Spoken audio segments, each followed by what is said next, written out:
All right. Good evening, everyone. The time is now 7 p.m. And we will get started with ANC 5D's February meeting shortly. Just give us a moment here so that we can pull up our sign language interpreters and some other support staff, and then we'll get started.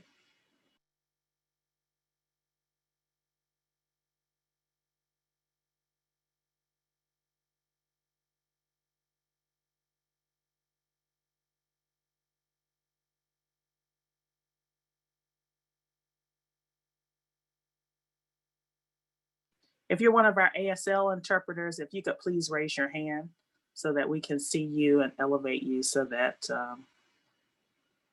we can help folks out here.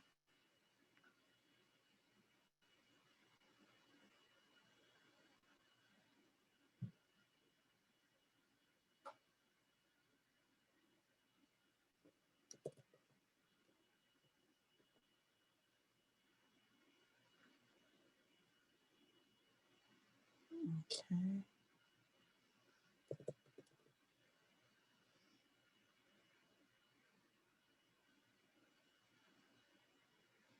Okay, I'm still not seeing sign language interpreters. If you could please raise your hand so that we can see you.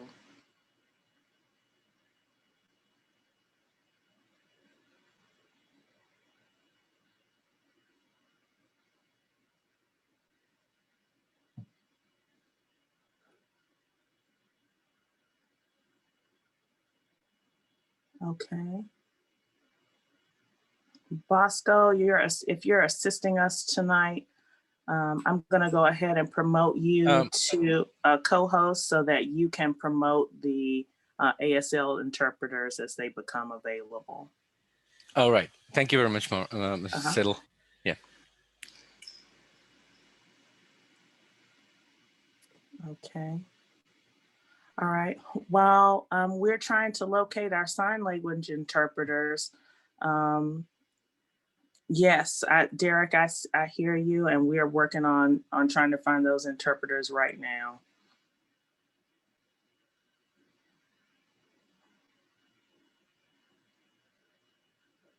Okay. Bosco's going to work on that. I do still see people entering the room. Okay, so we're going to go ahead and move forward with our agenda.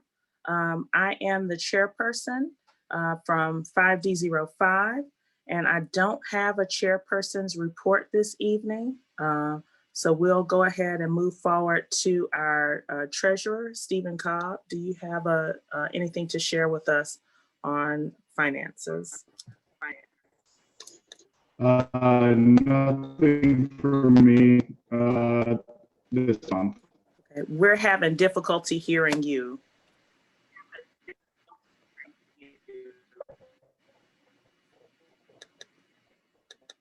Oh. Okay. Sadil, is that any better? We're going to have everybody stay off of video until you're presenting, because that's what slows down the presentation. How's that? Is that better? Yes, we can hear you. Okay. Nothing for me. Okay. All right. Okay, I think we have enough of our commissioners online that we can go ahead and get started with the roll call. So 5D01. Present. 5D02. Okay. 5D02. I'm looking at you. Are you present? It was muted. Present. 5D03. Present. 5D04. And I'm not seeing Commissioner Blacknell. Commissioner Blacknell, if you're here, but you are not a panelist, if you could please raise your hand so that we can elevate you as a panelist. Okay, 5D04. I'm 5D05. Sorry, I'm Sadil Moore, and I'm the commissioner for 5D05. 5D06. 5D07. Here. Okay, all right. So we do have a quorum for tonight's meeting. Next item on our agenda before we get right into presentations is the approval of last month's meeting minutes. Any recommended changes to the meeting minutes? Okay. All right. So I move that we approve the meeting minutes as they appear in our agenda. Can I get a second? Second. Okay. Any opposed? Any abstentions? Okay. Thanks, everyone. We'll go ahead and move forward with the agenda as written. And so tonight we're going to mix up our normal program just a bit because Washington, D.C. does have a new chief of police. Sadly, we've had a lot of recent events that made this a good time to have Chief Conti with us tonight. I just wanted to say, first of all, before you have an opportunity to introduce yourself and kind of speak a bit about your connection to the community, to say that, I'm so sorry for the officers who were injured as part of the insurrection on January 6th, all of the emotional trauma that was caused to be a part of such a horrific event. So I just wanted to make sure that, to express that on behalf of the community. Okay. All right. The floor is yours, Chief Conti. Thank you. Can you hear me fine? Yes, we can. All right. Good evening, everyone. I'm Robert Conti, and I'm so honored to be with you tonight. As the commissioner mentioned, I'll just give you a very brief introduction of myself. I'm a little familiar with Ward 5 and specifically PSA 507. That's where I grew up. Spent a lot of years there. I grew up on the 2100 block of I Street, Northeast. So spent a lot of time traversing I Street, Maryland Avenue, Langston Terrace, Trinidad, all those areas around there. In fact, my entire family, my mom has 5 sisters. Every last one of them, they lived on I Street, the 900 block of 21st Street, 2100 block of I Street, and several of the apartment buildings over there. So very, very, very familiar with the community there. And I was there up until the time that I joined the police department. I went to all the schools on the Hill, Charles Young, Browns, graduated from Spingarn Senior High School. And again, just, a very important part with respect to my upbringing, my views on law enforcement, my views on how police should engage community, really came about as a result of my experience growing up there in 5D. When I was growing up there, it was at the height of the crack epidemic, and there were a lot of things that were going on in community and law enforcement, the whole 9 yards. And, little did I know at that time that I would be sitting here talking to you today in the capacity that I currently am in. So while Chief, I gave him a field promotion, while Commander Fitzgerald, who I know you all are intimately familiar with, is with us today. He'll talk more about the stat stuff, kind of where we are with that. I'm going to talk more about kind of the priorities that I have for the department, because I think it's important for people to really understand, where those priorities are, what they are, and kind of what they're rooted in, and how the community really fits into that. First and foremost, I think the immediate priority is people have to be safe and secure in our community. So a very intense focus on violent crime, I think it is warranted across our city. When you look at the number of homicides that we had last year, 198 homicides in our city. And I really don't like to use numbers a lot, because I think that when you have one homicide is one too many, especially if it's your son or your daughter or your cousin or your loved one. One is one too many in our city. So I think as a police department, it's important for us to ensure that our number one job, in addition to all of the other things that we get tasked with doing, our number one job should be to stay very much focused on violent crime. And I think that Commander Fitzgerald and his partner over there, Captain Merrill, and their boss, Chief Green, who most of you on the call probably already know. He's very much familiar with 5D.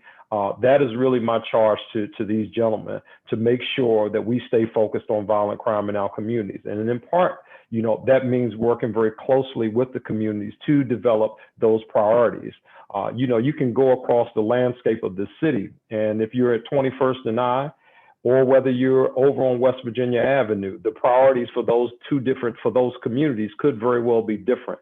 And I think it's important for law enforcement entities to remain flexible enough to respond to the concerns of the community, whether you happen to be in the Market area or West Virginia Avenue, or you live in Carver Langston, as an example. The other priority, I think, for us, in that we as a community, when I say community, I'm talking about the entire ecosystem of community. I'm talking about law enforcement, I'm talking about community members, I'm talking about businesses, I'm talking about faith-based institutions. We should be very concerned about a shrinking police force. I know that in the era of, defund the police and all of those kinds of things, that have been said over the course of the last year. Some people buy into that, some people do not, but that's one of the things that keep me up late at night. The fact that our police department has, we're now under 3,700. We're at 3,672 officers thereabout, and we're only into February. Each and every year, we stand to lose close to 250 officers each year. So if we're already in February and we're at the number that we're at now, by the end of this fiscal year, it's very possible that our police department could be in the 3,500 range. And that keeps me up at night, simply because the tasks that's assigned to our police officers, the tasks that are assigned to this police department have not changed. While we shrink the police force, you look at, what's happening in our city. When we have violent crime in the area of homicides and shootings, that has gone up. Last year in our city, we had over 900 people. Let me say that again, over 900 people shot in our city last year. So with numbers like that on the increase, with population in our city on the increase, they're still building. Businesses are still opening up in our city. That is not the time to really finagle with numbers and look to shrinking a police force. Might I also remind you, of what the commissioner mentioned just a few minutes ago about the insurrection at the Capitol. Still with all that's going on, a shrinking police force, there's an expectation for the Metropolitan Police Department to even assist the federal government just in our day-to-day efforts. So that is not lost on me, and I hope it's not lost on our community members as well. When we think about how the Metropolitan Police Department officers are deployed, whether it's downtown, in communities, or whatever, while we have these things that are going on in our city, community members want to make sure that they're safe and secure and that they have police officers in their communities. As a DC resident, I want to make sure that officers are in my community as well. And I want to make sure that the officers that are in my community are there for the protection of the community and not necessarily the things that are going on downtown. So I raised that kind of as a priority for the Metropolitan Police Department, but also as a priority for the community at large, because it not only impacts us, it impacts the level of service that's being delivered to the communities. And again, nothing has been taken off the police department's plate in all of the discussions that have gone on. We have not removed one single thing to say, hey, police officers or the police department will no longer do this because they're going to be more focused on that. So just something to keep in mind. Another priority for me, I'm a product of the DC Police Cadet Program. In its original form, when I joined the department in 1989, that I can tell you that program literally saved my life, along with a number of other young people who grew up in this city. Right now, our police cadet program consists of 100 kids from our city between the ages of 18 and 24, right?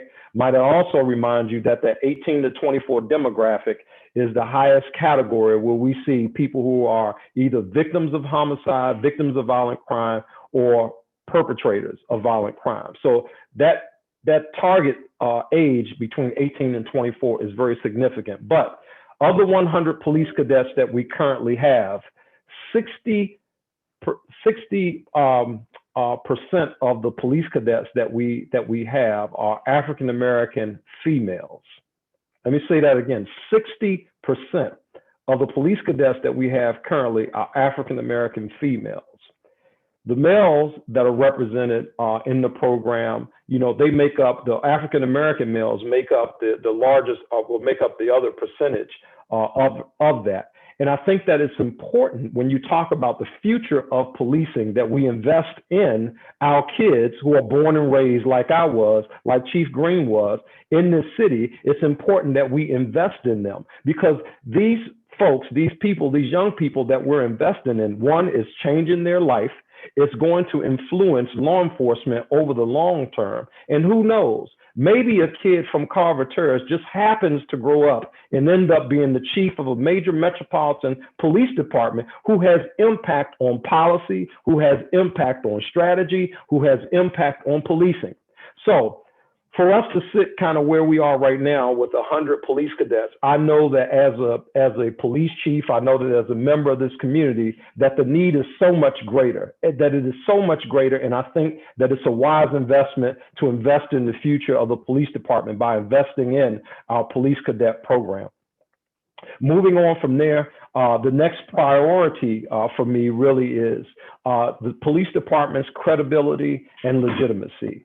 I think that is at stake in law enforcement agencies really around the country. In the wake of what happened with George Floyd, in the wake of the protests that occurred over the course of the last year, and all the different images that we see involving law enforcement officers across the country, even though some of these things may not have occurred right here in Washington, D.C., it impacts the credibility and legitimacy of law enforcement officers that work here, that respond to calls for service in your community, in my community, and business communities, et cetera. So I think that part of my charge as chief of police is to make sure that we continue to work on and that we restore the credibility of our agency where we may have lost some ground. And it may not have been through any particular act from your commander or your assistant chief or officers who work in your community, but just in the overall assessment of law enforcement officers and the way that police officers really nationwide are viewed.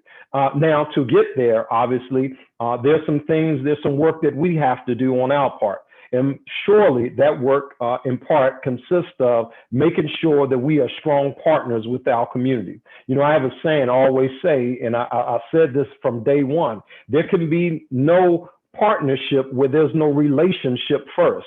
So it's important that we have relationship and that we be in relationship with communities, that we be in relationship not just when it's something bad that happened in a community, but that we are in constant relationship with respect to our engagement practices, with respect to our law enforcement strategies, the deployment that we have of our officers in community, the deployment of resources in the community. We have to be in relationship with community in order for those things to be successful. I mentioned community engagement, and that is very important to me.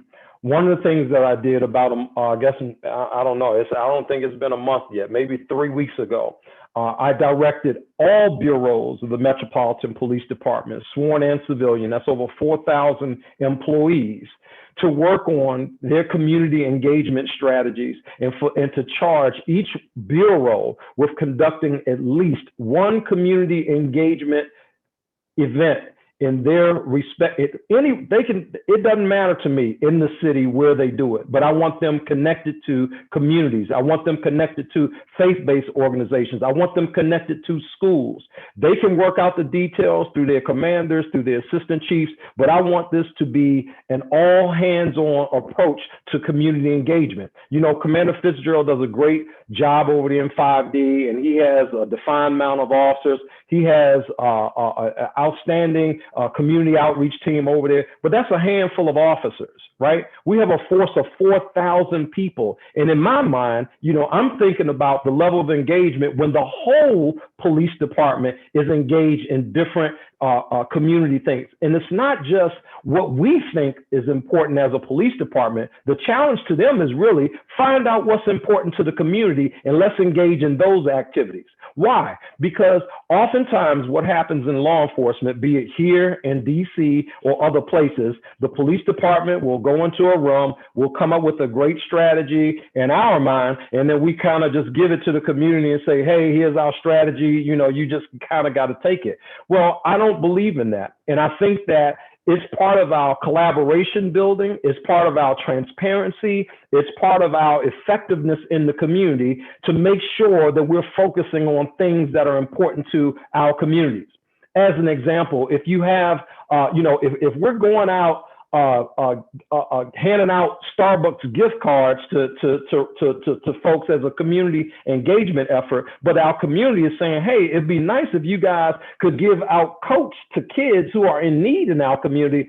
I'd rather have our investment be in the coats as opposed to our investment being in Starbucks gift cards as a way to make sure that we're really meeting the need of the community, that we're focused in on our community, that our ears are tuned into what the needs are from the communities that we serve. That's very important to me. So I think that in order to do that, the best way to do that is to make sure that I'm modeling the behavior that I expect from everybody who's working with me. Part of what I intend to do, and it starts in these small groups that we're having. I think we got, it looked like we're at 68 people, but I intend on doing a series of listening sessions around the city, because I don't take for granted that I know all just because I was born and raised here, the different nuances and the different needs and asks of every community in DC. And I think that everybody really should have a voice at the table in terms of what the police department looks like, what the police department focuses on. You know, that's very important to me. The other thing, I got two other things I wanted to touch on that's a priority, and the commissioner kind of touched on this early on, the mental health and well-being of our officers. That's critically important, not just to me, but I hope it is for you as well. And here's the reason why. When we have officers who are patrolling our streets and their mental health is not where it needs to be, a couple of things happen. It shows up in unjustified use of force.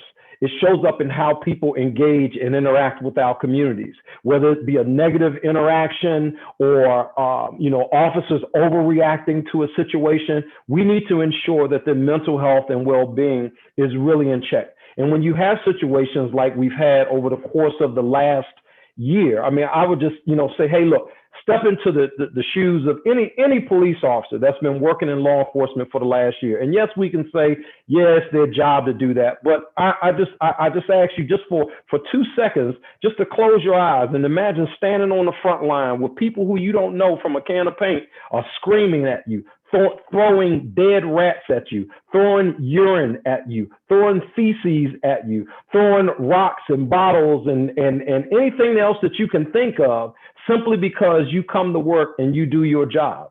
Again, this happened over in Minneapolis, this happened over in this place, but we have people who have aired their grievances right here in our city, and our police officers have been on the receiving end of that. So what happens to a human being, right? Any human being on this call, certainly people get affected by that. And while these officers are trained and they have, they go through a series of training and, and we like to think that, that we got the best of the best on the street, but the reality is they are a microcosm of society. They are a microcosm of the imperfect people that are on this call. So I think that people are certainly impacted by that. You add to that a shrinking workforce where people are working extended hours, that kind of thing. I do not want that behavior showing up negatively in our police department. I do not want that behavior showing up negatively in our communities for people who we serve. So it's important to me that we really make sure that we have a strong mental health and wellness plan for the members of the Metropolitan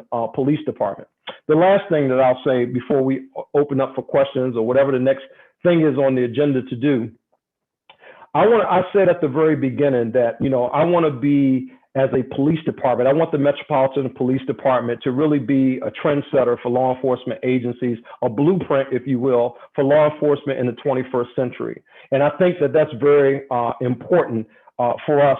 One, we're the nation's capital. We are a leader in a lot of ways for police agencies to kind of follow all across the country. Some of you may or may not know this, but there are about 18,000 police agencies in the country, right? About 18,000. Only about 5% of those 18,000 police departments that we have out there are large police departments like the Metropolitan Police Department. The majority of the rest of those 18,000 are these sheriff's departments and other, small municipal police departments. All that being said, I think because by virtue of where we are located here in the city, here in the nation's capital, we have a responsibility to set the standard for excellence. I really do believe that. I have a motto that I've said for years, and I've said it in every assignment where I've been assigned. Excellence is transferable. I believe that in my heart. I believe that in the demonstration of my work ethic and everything that I do. And I want that to really be a ripple effect, if you will, through this police department, that we all adopt that mentality, that whether we are, locking up a person that needs to go to jail, or whether we out serving the community in some other capacity, that we do it within the spirit of excellence. And that can be done, that can be achieved. And I think the Metropolitan Police Department should really lead the way on that. So we have a responsibility to think innovatively about strategy and deployment. I was talking to, as an example, I was talking to some of the staff members, some of them that are on the phone, and we were talking about our response to carjackings that are going on here in the city. It's a big issue. And we started making some arrests and locking folk up and all that other good stuff. Under our traditional law enforcement model, right, our normal response to that is, it's like, hey, look, well, we just go out and issue citations to the people who are out here leaving their cars running. Surely that'll change behavior, right? If we go out and issue, tickets to all the Uber drivers, anybody who's trying to warm their car up, that'll change behavior. But the other thing that it might do is if we issue 100 tickets, it might alienate 100 people from the Metropolitan Police Department because of that interaction with this officer. So kind of what's the balance to that? What is the balance to that? Can there be enforcement with education, right? We got Uber drivers that are out here that are really just trying to make ends meet in some instances, feed their families in the midst of a pandemic. Do we really want to give them a citation that's probably more than what they're going to make that night in tips or runs to deliver food? Do we want to alienate them? Or is there a way for us to engage them positively, to build on the partnership, to build on the relationship, at the same time work on reducing crime? Hey, look, Mr. So-and-so, Miss So-and-so, here's our latest flyer. I mean, we put out some flyers today. I like one of them is don't idle, meet me at the door, right? It's a campaign that we're putting these flyers at like the businesses where the Uber drivers are going and picking food up, just kind of as an awareness thing to them, so that when they do get to neighborhoods, maybe they'll think twice about leaving their car idle. Maybe they'll pick up the phone and call a resident and say, hey, I'm out front. Can you come get your food? I don't know. But what I do know is this, is that, we have to make sure that we're working on ways to positively engage community if we expect to continue to build relationship. Keeping in mind that while we do that, while we do that, it's also equally important that we stay focused very much so on violent crime. That's the thing that keeps residents up at night when they hear gunshots going off. It's the thing that keeps my mama up who lives in the city, my daddy up who lives in the city. That's the thing that keeps them up at night. When I walk out the door and go to the store, is somebody going to knock me over my head? So we have a responsibility as law enforcement officers to make sure that we are able to do both. It can't be all, arrest. We can't arrest our way out of situations. We can lock up 30,000 people in a year and still see almost 200 murders in our city. So we have to be very much creative. We have to be innovative. We have to involve community, and we have to be very focused on the things that we do to address violent crime in our city. So with that, those are really kind of all the points that I wanted to touch on. I want to say to this community, again, it is an honor and a privilege for me to be able to greet you tonight. Again, being a kid who grew up in Ward 5, my mama and a whole lot of other folk, man, are just grinning ear to ear this day. Believe me when I tell you that. I was thinking the other day, just kind of going through the neighborhood, a guy who I played football with in elementary school, bumped into him on I Street. So it's still a lot of good people who were there when I grew up there, that are still in the neighborhoods. And I'm hopeful that as I go about doing the things that I need to do here in the Metropolitan Police Department, not only are we changing law enforcement in America, but we're also making life better for the residents of the District of Columbia, specifically those who live in Ward 5 in this case. So thank you so much, Commissioner, for the invitation to speak. Yes, thank you. I think one of the things I just wanted to highlight, for folks is that you are from this neighborhood specifically. And so you do have a lot more specific experience for communities like ours. Before I ask questions, I'd like to turn it over to any of the other commissioners who might have a question. Then I'll ask a question and then we'll open the floor to the public. Just as a reminder for members of the public, you have the Q&A feature. Please use that to ask questions, or the raise hand feature rather than the chat, so that we can keep track of your questions. So while the commissioners are asking questions, please take this time to get your thoughts together and include some questions in the Q&A box for us. Okay, commissioners, any questions? It's Latoya. I'm sorry, it's Latoya Moore. I have a quick question for Chief Conti. Chief Conti, just as commissioners in our neighborhood, we're sort of at a lower level dealing with the same issues you're dealing with. No matter what you do, even as chiefs, even as law enforcement, will make everyone happy. Because even if you stop the crime, somebody's parent is upset that you're locking their child up, or if their child, so you will never be able to make. So how do you deal with the outcome of trying to please an entire community of different varieties, different aspects, different genders, that sort of thing? Yeah, thank you for the question, Commissioner. And it's one of the things that we face in law enforcement, right? We're never going to be able to make everybody happy. I think what has to be in the forefront is we have to make sure that our efforts are working towards keeping communities safe. I think at the very basic level, everybody wants to be safe, right? But how we go about doing what it is we do, I think is where you get the divide. There are certain people who think that, hey, we should be all out public health approach. And there are certain people who think that, we should be just law enforcement, enforce the law that's on the book. People got to go to jail if they violate the law. I'm really kind of in the middle of all of that. I don't think that it's an and or situation. I think that it has to be a little bit of everything. I think that we have people in our communities. There's some people that we got to love from behind bars, okay? Some folk just got to go to jail. That's just kind of the bottom line, right? We got people who are intent on doing things in our communities, be it shooting, be it whatever it is, and those individuals got to be dealt with. But then we also have other people in communities, right? A kid like me who grew up and, wasn't a perfect kid, right? But I wasn't out trying to kill nobody. I wasn't out trying to shoot anybody.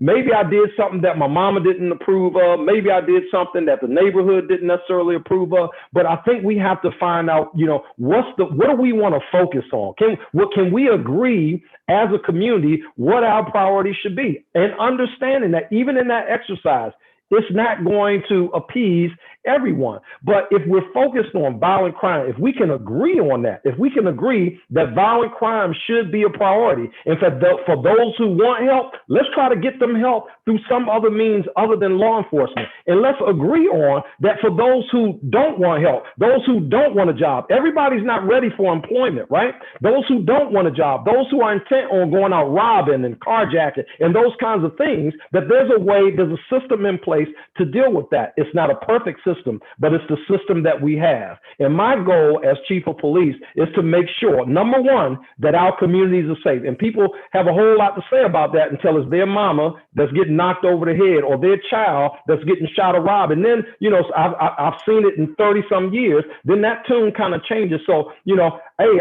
I'm all for, let's try to work with people to the extent that we can. But those that don't want to be worked with, we have to have another option for them. It's not the best option, but we got to have another option, and we got to work with community to make that happen. Thank you. Thank you. Mm-hmm. All right. Questions from any of the other commissioners, comments? I had a question. Chief Conti, I really appreciate you taking the time to come and speak with us tonight. And you made a very good point that you were really open to working with communities and understanding what the communities want and being very open to whatever that might be. If it were to be found that the community was in favor of a de-escalated, demilitarized, defunded, reimagined police force, is that something that you would consider supporting and moving into, which is, I don't know that it's clear that it's supported by the vast majority of the community, but it certainly is on the topic and it is something we have to discuss. And if that was to be a majority opinion, would you move and make suggestions in policy to the mayor and the council to move in that direction? Thank you for that question. You know, my part of it for me would be certainly taking into consideration all that the community has to say, but also in addition to that, my 30 years of law enforcement in this city and just kind of, you know, what the tea leaves tell me about law enforcement. When we talk about demilitarized as an example, right? People hear that and, you know, you see some sheriff's departments and all that kind of stuff where police departments are running around with tanks and all that kind of stuff. That's not the Metropolitan Police Department. When we talk about defund, you know, again, if I ask 20 different people, and I have, what does defund the police mean to you? I'll get 20 different responses about what defund means. For some people, defund means, hey, look, we need to make more investment in this as opposed to more investment in that. But some people, it doesn't mean take away from the police. You know, it means something else. So I think, you know, we have to agree on some basic things. But my recommendation to the mayor will be based upon all of those things, what I'm reading from the community. And I can tell you what I've heard from the community so far is, it's not that, oh, you know, we don't want the police. We don't want to see the police. Matter of fact, when all this stuff was going on at the Capitol, the majority of the things that I got from community was, hey, I want to make sure I see the police in my neighborhood. I want to make sure that the police are engaged here and not just dealing with what's going on down there at the Capitol. You know, so it really kind of depends. And again, I think the previous commissioner said it best. I don't think we're going to come up with a strategy that's going to appease everyone, that everyone is going to sign off on. You know, I don't expect that. But whatever I put forward, I promise you this, it will be something that will be transparent and something that allows me to sleep good at night, because I know I'm making the best recommendation, not only for the residents of the city to include my family. And I'm not going to do anything that's going to jeopardize the safety of my family. Mm-hmm. All right. And Commissioner Salcedo Guzman, I saw that you had a question. Yes, thank you. Chief Conti, thank you for coming out tonight. We really appreciate it. My name is Salvador Salcedo Guzman. I'm one of the commissioners here in Trinidad, covering the area on the Mount Olivet side. There's a growing divide between wealthier transient residents and those that have been living here for generations. How do you build community in a neighborhood that is either too frightened or too embattled by crime and drugs to come out and participate in anti-crime efforts or community organizations, when residents tend to see only reactive approaches from the police department over proactive? Thank you so much for that call, for that question, Commissioner. I think one of the things that we have to do in forums like this, I think we need to make better use of forums like this so that people can have that voice and they're not necessarily criticized as the nosy neighbor. I see that there are over 75 people on this call right now. And if we were having this meeting in 5D in the community room, it might be 15 people at the meeting, or if, at some other place there. So I think we need to make better use of technology. We need to give people a voice in the community and listen to all voices, not just necessarily the wealthier transient ones that just came into community. I think there's voice for those people who have been longstanding members of our community as well. But in that space where you have these groups these two identified groups that kind of coexist, if you will, or have to coexist in this community, what's kind of our bottom line thing? Our bottom line thing is we want people to be safe and secure. There are some things that people complain about that are unsightly, but they're not unlawful. And we cannot have our police department engaged in enforcing unsightly behavior, right? We can't do that. And I receive that all the time. Oh, we don't like the way this look. Oh, we don't like the way that look. The question I have to ask, is it an unlawful act?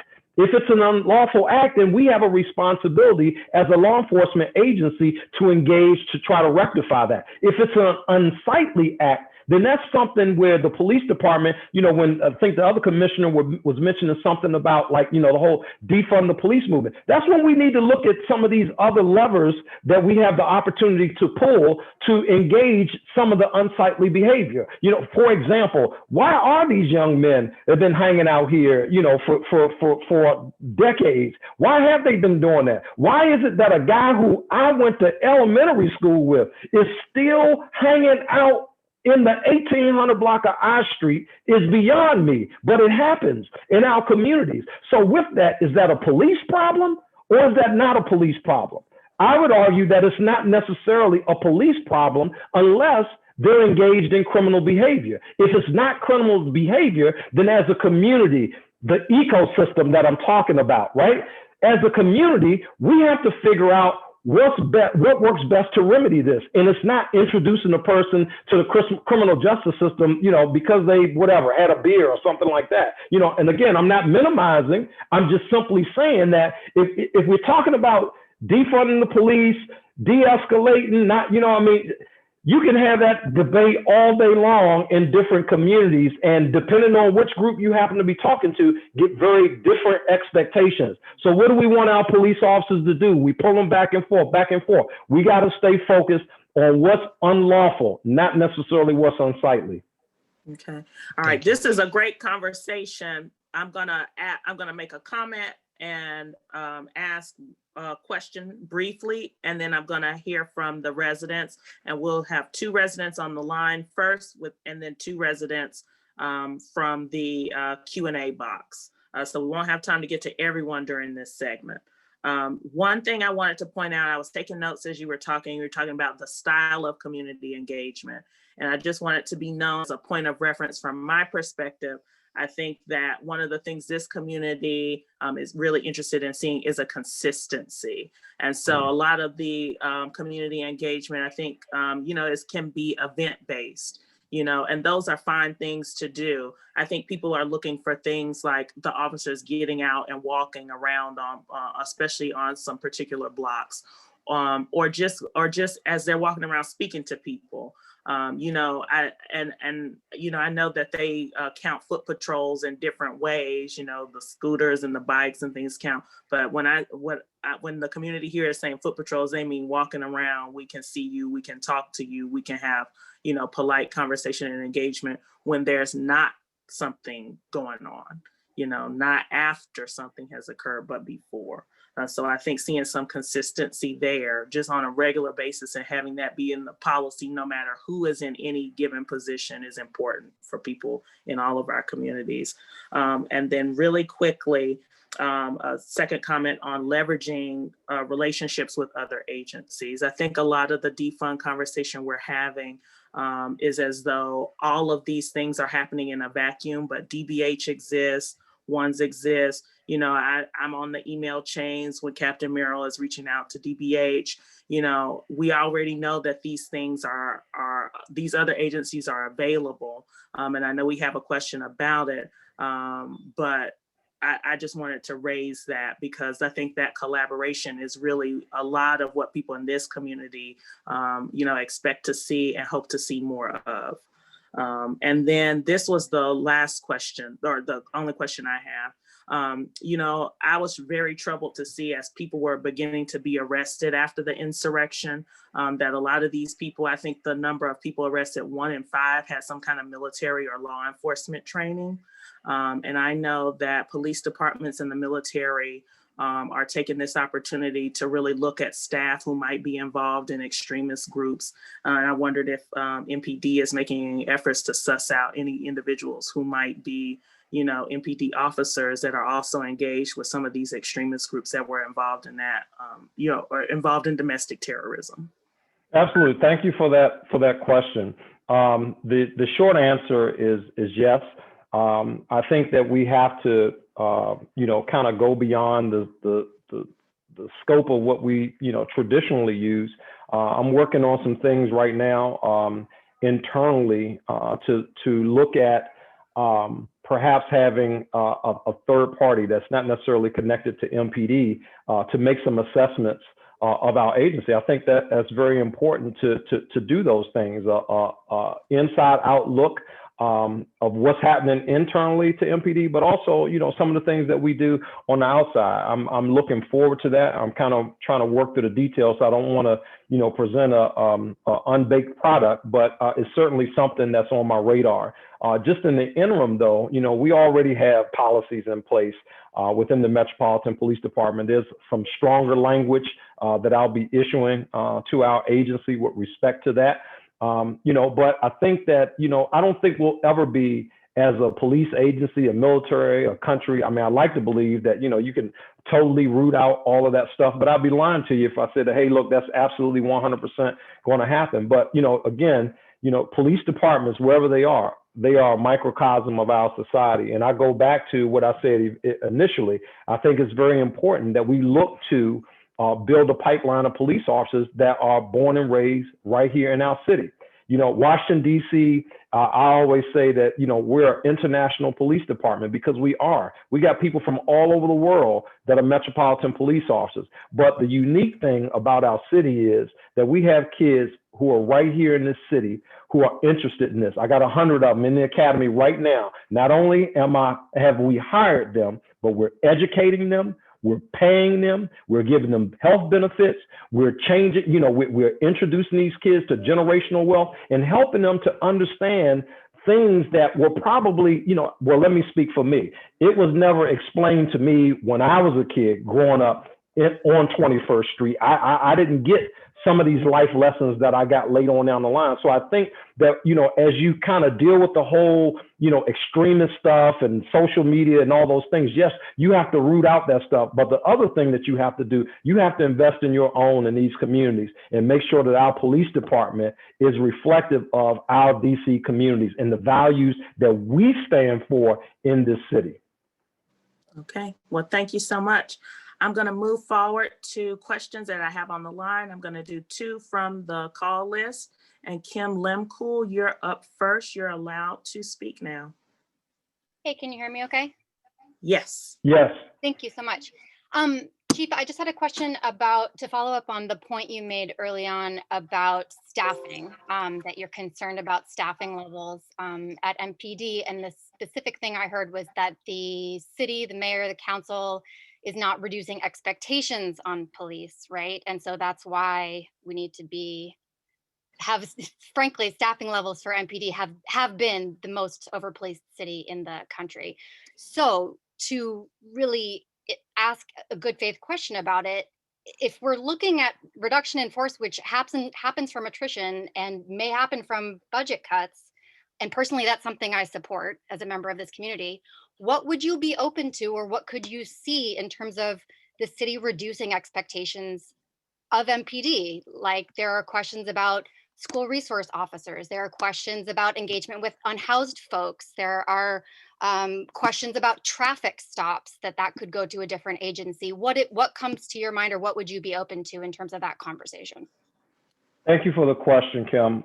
Yeah, I think there are a couple of things that you need to think about, or that we as a community, as a police department, that we all should think about. Let me say this first, and this is this budget question that comes out about law enforcement and how it's played out.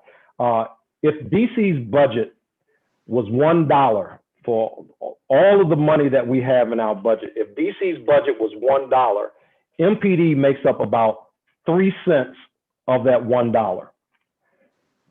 The majority of the budgeting for MPD goes towards staffing, obviously, and the remainder of that is for everything else. My thought is that one of the things that we should think about is how we spending the other 97 cents, as opposed to necessarily what we're doing with this 3 cents. Although how we're spending the 3 cents is certainly important. I think when you have these questions, we talk about over policing in the nation's capital, you know, that kind of thing. Well, let's look at that for a minute, right? These other police agencies that we have in our city, where we see all these police departments, at the end of the day, when you pick up the phone and call 911, there's one agency that's responding. That's the Metropolitan Police Department. And we see that even when our federal partners don't hold up their end of the bargain, it's the Metropolitan Police Department that's responding to those calls. So when communities are looking for solutions, when it's with respect to violence or crime that's occurring in their community, it's the police department oftentimes that we turn to. So with that being said, you know, what are some of the things that we can, you know, that we can address? People say, hey, well, what about, you know, the mental health workers and the social workers and all that? Do you agree? Yes, that's great. But see, the police department works 24 hours a day, 7 days a week. When Commander Fitzgerald's officers are out at 2 o'clock in the morning and there's a guy who's in crisis, you know, sometimes some of the things that we encounter, you know, people are not only in crisis, but it's in violent crisis at those moments. And our social workers, our crisis intervention people, you know, coming out at 2 o'clock in the morning and engaging these individuals like where they are.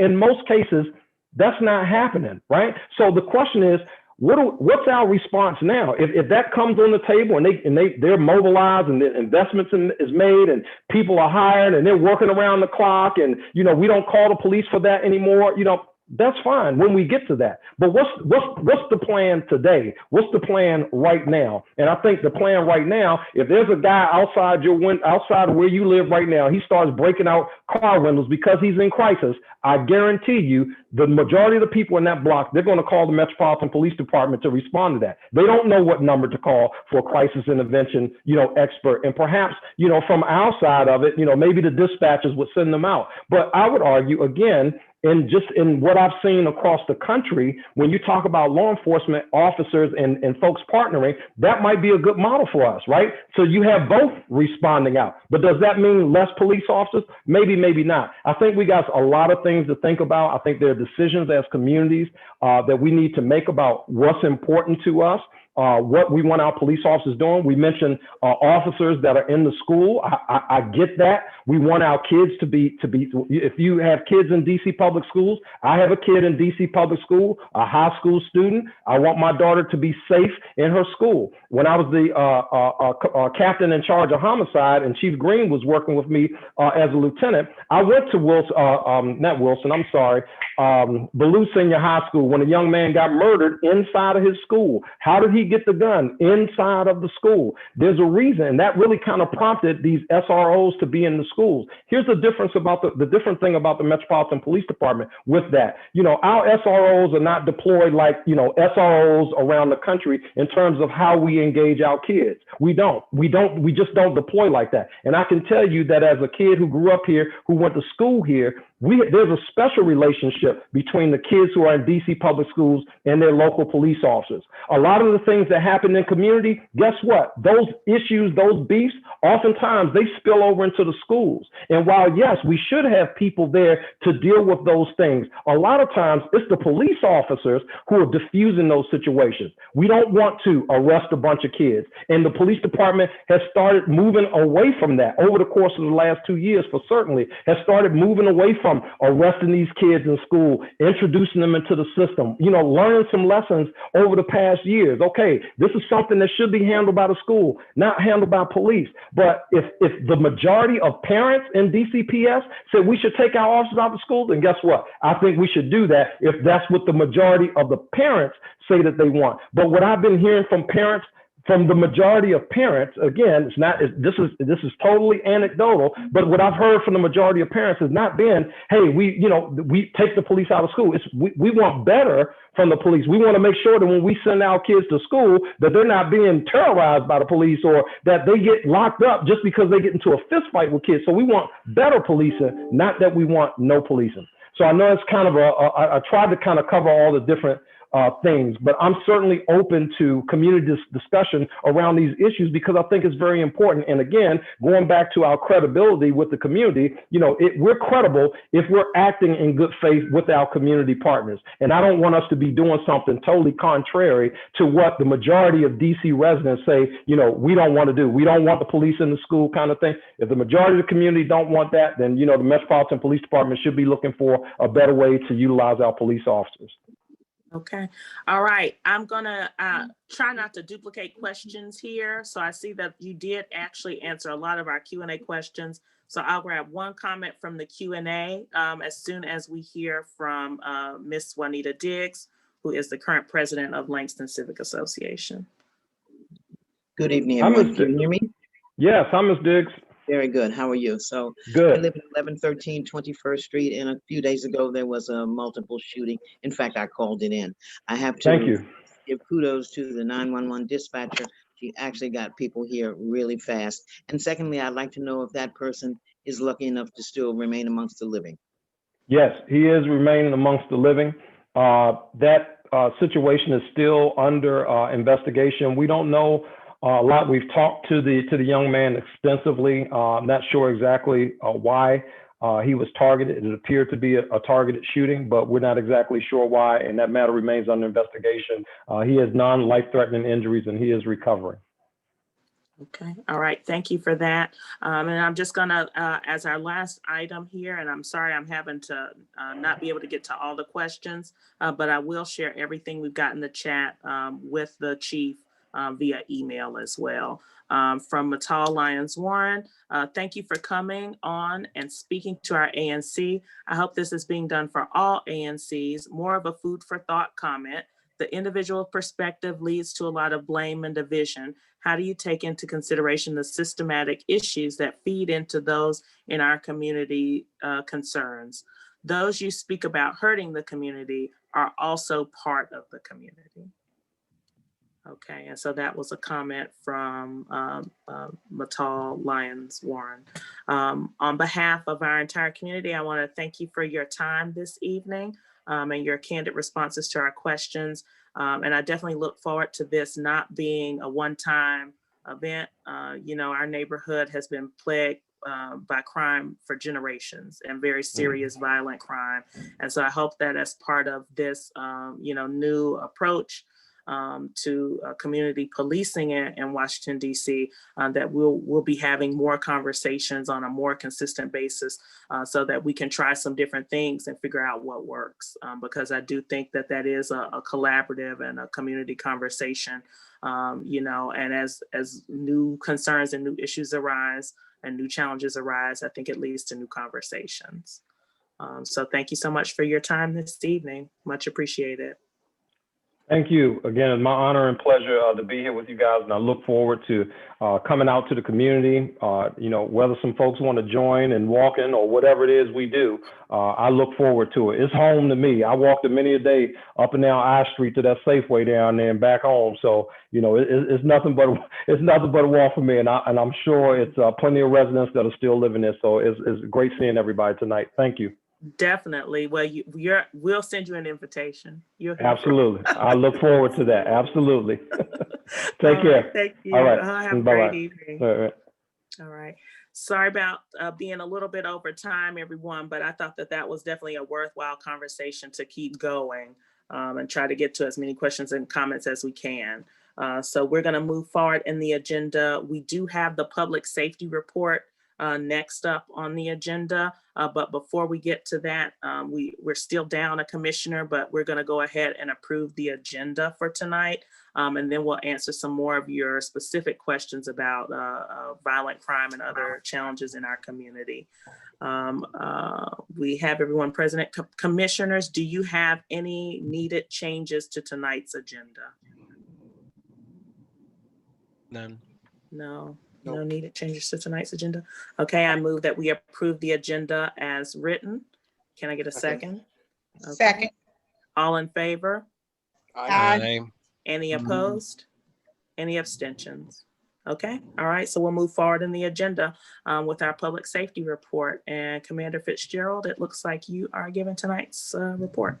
Yes, I will, Matt. And first of all, when we do the public safety report, I don't want to insult anybody with stats, because when we live in the neighborhood, although we hear gunshots, that's concerning. And so as we go through the stats, say for PSA 507 on a whole, last year on a whole, violent crime went down 8%. However, when you break it down, you look at individual crimes, homicide was up. We went from 54 gun crimes to 79. That's most concerning to me. And I'm not making light of somebody that's mugged and knocked to the ground, but that counts the same as a violent crime compared to somebody shot. So I don't want to sit here and say that's all rosy when it's 8%. I'm happy with that. This year, we've even made better progress so far. But the biggest concern in your PSA, and I think anybody can echo this, definitely Langston Carver, is gunshots and people with guns. That's my biggest concern. So we had the young man shot the other day. The biggest issue is that 21st and Maryland area going back towards the horseshoe down in Langston Carver. And whether we have shootings there or not, that has to be the bulk of our deployment when we have extra people. So that is my greatest concern. So whether there's gunshots and someone's hit or not, we monitor that as if it's actually someone shot, and that's how we deploy. PSA 507, and in particular, the north part of Benning Road for the last year gets the most of our attention, because the potential for violence is always there. And it's sad to say, but I think all you that live there know this. I'm not saying anything somebody doesn't know, but I think that's the main focus of our efforts. And as I going back to stats, I don't want to sit there and say, this is better, but that's not. The gun crime, the amount of people carrying guns is the biggest concern to me. Our gun seizures went way up last year. I don't know if it's COVID related, just people's attitude in general. COVID has hampered some things we want to do, but at the end of the day, I would never minimize it or insult anyone with a stat, because if you're sitting in your home and you hear gunshots, that's horrifying and that's scary. And that's the main focus we do. So when Chief says violent crime, I like to even take it to a level. He's saying it, but I want to make sure you understand. I equate gunshots, shootings, armed robbery with a gun. That is my greatest concern. And that's the stuff that keeps you up at night. So if we have gunshots, like even the other night, 21st, the 1100 block of 21st was terrible, then we got to put people down by the horseshoe based upon historical patterns of retaliation that's been going back and forth, as you all know, for years. So that's our main focus. Going to a couple things Chief touched on, I wanted to cover something else with 5D. I think we do different than other districts. And it's all an effort of trying to get better, because as you said, Commissioner, about officers talking to people. So now when we train our officers, this is going on over a year now, in order for them to become certified, we make them participate in community events. They have to get there with we have an outreach team, which is probably, I believe, the largest in the city. We have at least 8 officers dedicated full-time community outreach, but I don't want the same people there every time. I want the officers that work in your actual PSA to participate. So we do 2 things. When officers are being certified, when they're young officers, we make them participate in 2 events. I think that gets them used to talking to the public, and they develop some confidence with it. Secondly, we always ask for volunteers from that PSA to help participate, because I think it's important that the officers learn to talk to people, get out there, see them. And also, as I said, especially younger people that have grew up on texting, social media, to actually converse with someone, I think is almost difficult for them. And I can based on my own children's observations and their friends. So we want to get that trust going. So that was a big part. As you know, from the SCI this summer with Captain Merrill, we did a good amount of events. I think actually a great amount considering COVID and restrictions with social distance and things like that.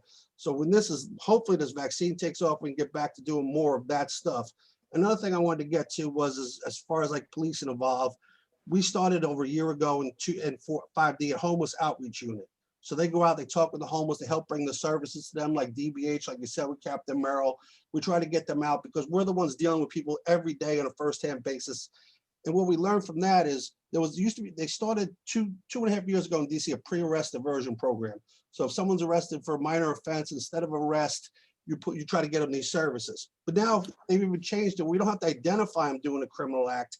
We could just make this recommendation. So we do now with certifying an officer again, they have to do at least 2 pre-arrest diversion. That's what it's called, but it's nothing to do with arrest. It's just the individual that every day is, camped out on the corner, 18th and Benning. We talk with them, we try to get the services, we try to get DBH out there to them, employment services, whatever they need. And that's a matter of like getting the officers familiar with the process, but also us thinking beyond, he stole a candy bar from the 7-Eleven, let's arrest him. Or he's out here every day, he's drunk. Well, he needs help, or he's high. So we try to do that. So we're trying to expand what we do beyond. And going back to Chief's thing, yes, there is DBH as a lot of these agencies. They're spread out throughout the city, but we're the ones that deal with it on a daily basis, see it. So we're trying to get ahead of it. We're waiting before we're needed. So going back to the one commissioner spoke of, a lot of our stuff is reactive. And of course it is with 911. But some of the interactions you may see with officers and people are proactive like that, where they're just interviewing people to see if they can, especially like along West Virginia, Mount Olivet corridor, people there are in need of city services. The prostitutes, the issues relating to some of them poor women being out there are way beyond a law enforcement thing, as well as the addicts. So we do a lot of that stuff, and we're constantly changing and reevaluating what we do.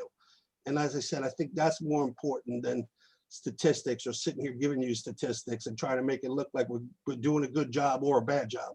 I think we can always constantly improve. There's challenges, and we have to reevaluate what we do constantly. And that's by listening to you and talking to you citizens. So that's why we go to all of that stuff. So it's a lot of work, but not every interaction, like I said, is a reactive, but we definitely could get much better at that. And we've talked for 4 years now, maybe 5 minutes more, Commissioner. The officers talking to people, that is like the biggest hump to get over, and it's a constant thing. And I don't know, we're in roll call. I talk daily when I talk to them about, there's a lot of ways to be a good police officer. You catch a burglar, that's good police work. But just saying hi to a little kid or stopping and saying hello to somebody walking in a house after work, that's good police work too. And that's what we constantly try to emphasize, that there's 9 million ways to be a good police officer, but a lot of it is just being yourself and not trying to be this role that you think, or you got this perception of from TV. Say hello to people. Just picture it's your mom or dad walking down the street. You say hello. Say hello to a little kid. It goes a long way. Shoot 3 baskets, couple baskets with them, and go on about your business. But that's stuff we're constantly encouraging, and it is a hump and frustrating to do, but we constantly keep emphasizing that. And that's my biggest goal at 5D is we obviously we don't want no bad crime or anything, but I want a strong relationship with the community, and it has to be from me, but each officer doing it, not the outstanding people I have that do it every day, the outreach people. They need to know the guy driving by is the one that yesterday was standing there just talking with him on the corner. That's the goal. And that's a constant push and a constant emphasis. Okay. All right, so I'm going to just get to very briefly a few questions about specific incidents and ongoing community issues, and then we're going to have to move on to the mayor's office and the Ward 5 council member's office. Mr. Whalen, on January 11th, there was a shooting and getaway in a black SUV on Providence Street. Does MPD have any updates? No update at this time, just that the individual involved is still with us. It was non-life threatening at that point. And going into the Providence neighborhood, we have made several arrests there recently for guns. Guns have picked up there. We also did a strong community initiative over in that neighborhood this summer in the fall, culminating when we had a big event at the park there, and we have to get back to that. We're working with the church and some of the community leaders down there to do that. But okay. No update at this time. Okay, and then this question from an anonymous resident is regarding speeding in the K Street and 17th Street area, and what your thoughts are in terms of ways that MPD could increase monitoring and enforcement in that area, as well as drug activity in the same area. And that's 17th and K. There was an email about this a bit ago. I know there is a study recently. There's a city study going on regarding a camera placed there on 17th. We can have our traffic officers hit that, which will slow it down. It does change the behavior of some individuals with it. But as far as people seem to really enjoy speed bumps and things like that, that's for DDOT to study in the neighborhood to decide what they want. But we can put our traffic down units down and do some more traffic enforcement to deter that behavior.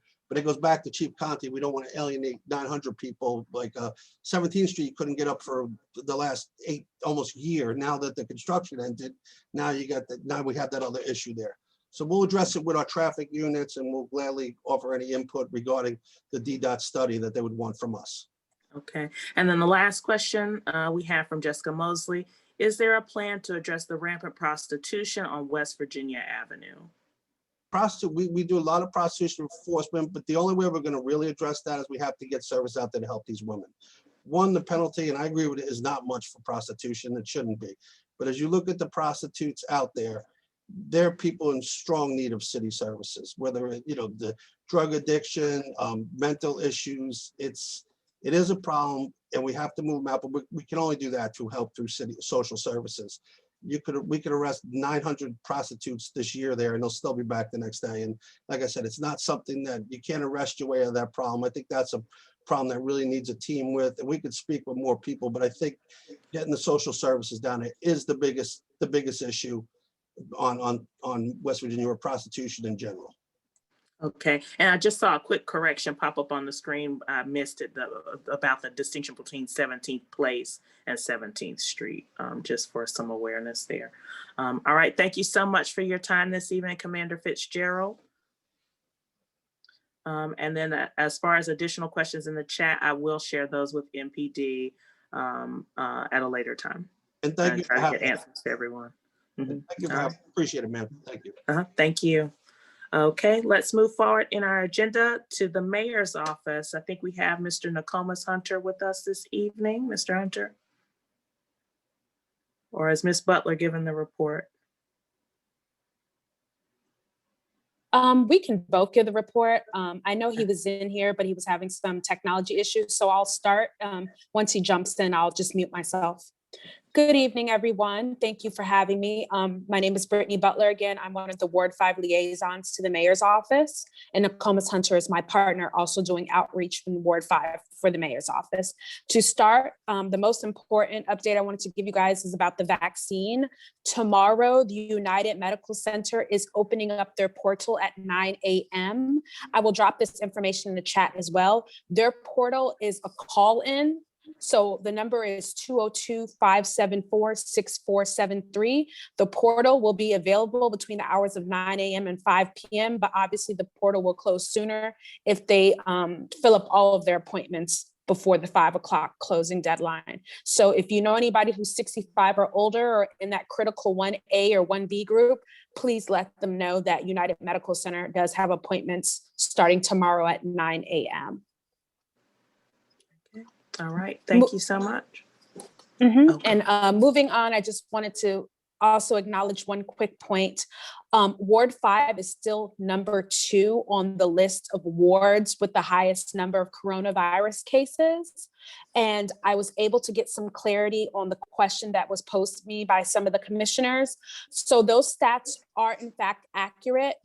People who get tested in Ward 5 for COVID-19 and they test positive, even though they don't live in Ward 5, they have to give their address to the Department of Health. So they are not included in the stats that come out for Ward 5. So those stats that you guys see posted by Department of Health that are broken down by ward, those are in fact accurate. So yes, Ward 5 is number 2 on the list. We are behind Ward 4. So we are going to be more diligent and promoting people, using hand sanitizer, wearing their masks, so being socially distanced when they are out, and just being vigilant because our cases have increased, unfortunately.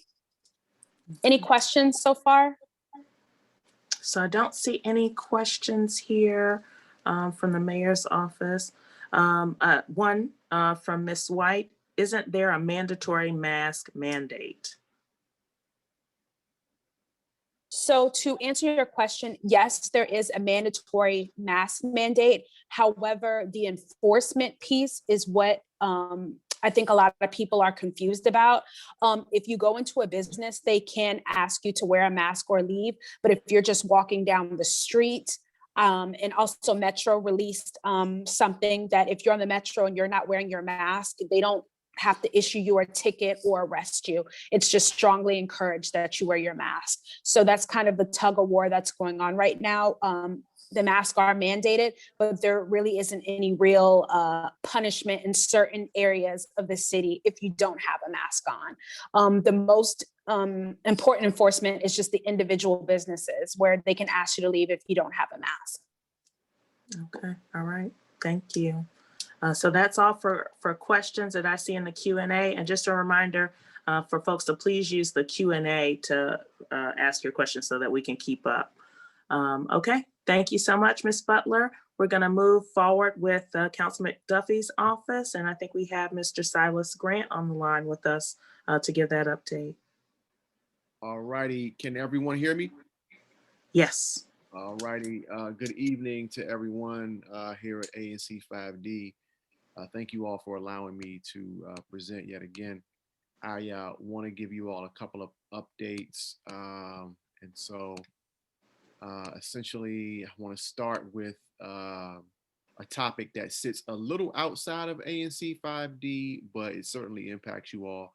As you may have heard or you may not have heard, the District of Columbia is expecting to acquire the land at Dave Thomas Circle, which has been the center of a lot of traffic issues along Florida Avenue and the other adjacent thoroughfares in terms of streets and pathways for cars, pedestrians, and cyclists.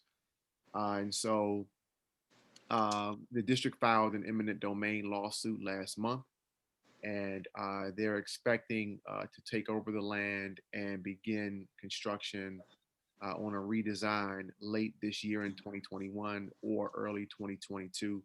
As many of you all may know, the council member for Ward 5 has been pushing for this for quite some time. And so DDOT is now planning to host public meetings in the near future about the redesign process. Their estimation is spring 2021 to begin those redesign meetings. So stay tuned for more information on that.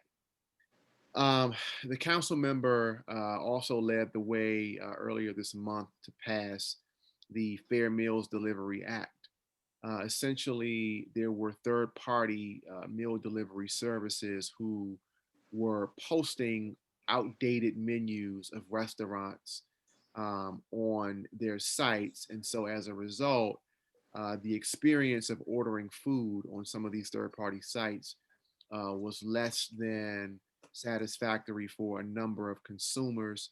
And also, there was no cap in place with respect to these third parties and the fees they charge on top of the amounts for the menus. And so, you know, as most of us are home now in the pandemic, and as we're also trying to support these businesses from afar, the meal delivery apps have grown in terms of usage. And so the council member wanted to make sure that, one, the restaurants were getting a fair representation on those apps, but then secondly, that the consumers have a fair experience on those apps. And so that legislation, again, was passed unanimously earlier this month. I also want to bring to your attention, for quite some time, the council member has been working on racial equity initiatives. And so one of the core components, no pun intended, of the racial equity legislation is the implementation of CORE, which is the Council Office on Racial Equity. And so that council office has now been stood up, and its main goal is to dismantle any institutional barriers that may prevent Black residents or residents of color from succeeding here in Washington, D.C. The goal for CORE is to advance racial equity across the district and also provide equity impact scores for all future council legislation. As some of you may know, when legislation is considered, one of the considerations is the fiscal impact. And so permanent pieces of legislation include a fiscal impact statement. What will now happen is that permanent pieces of legislation will also include a racial equity impact statement, which will again speak to the impact that the legislation may have from a racial equity perspective. And so if you want to know more about this racial equity office, you can go to dcracialequity.org. Again, dcracialequity.org, and you can learn more about CORE's mission to make DC more equitable.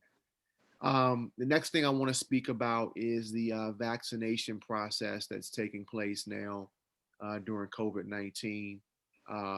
One of the things the council member has been really adamant about is, again, ensuring that racial equity is achieved in all things. And this vaccination process is one that is really concerning for the council member.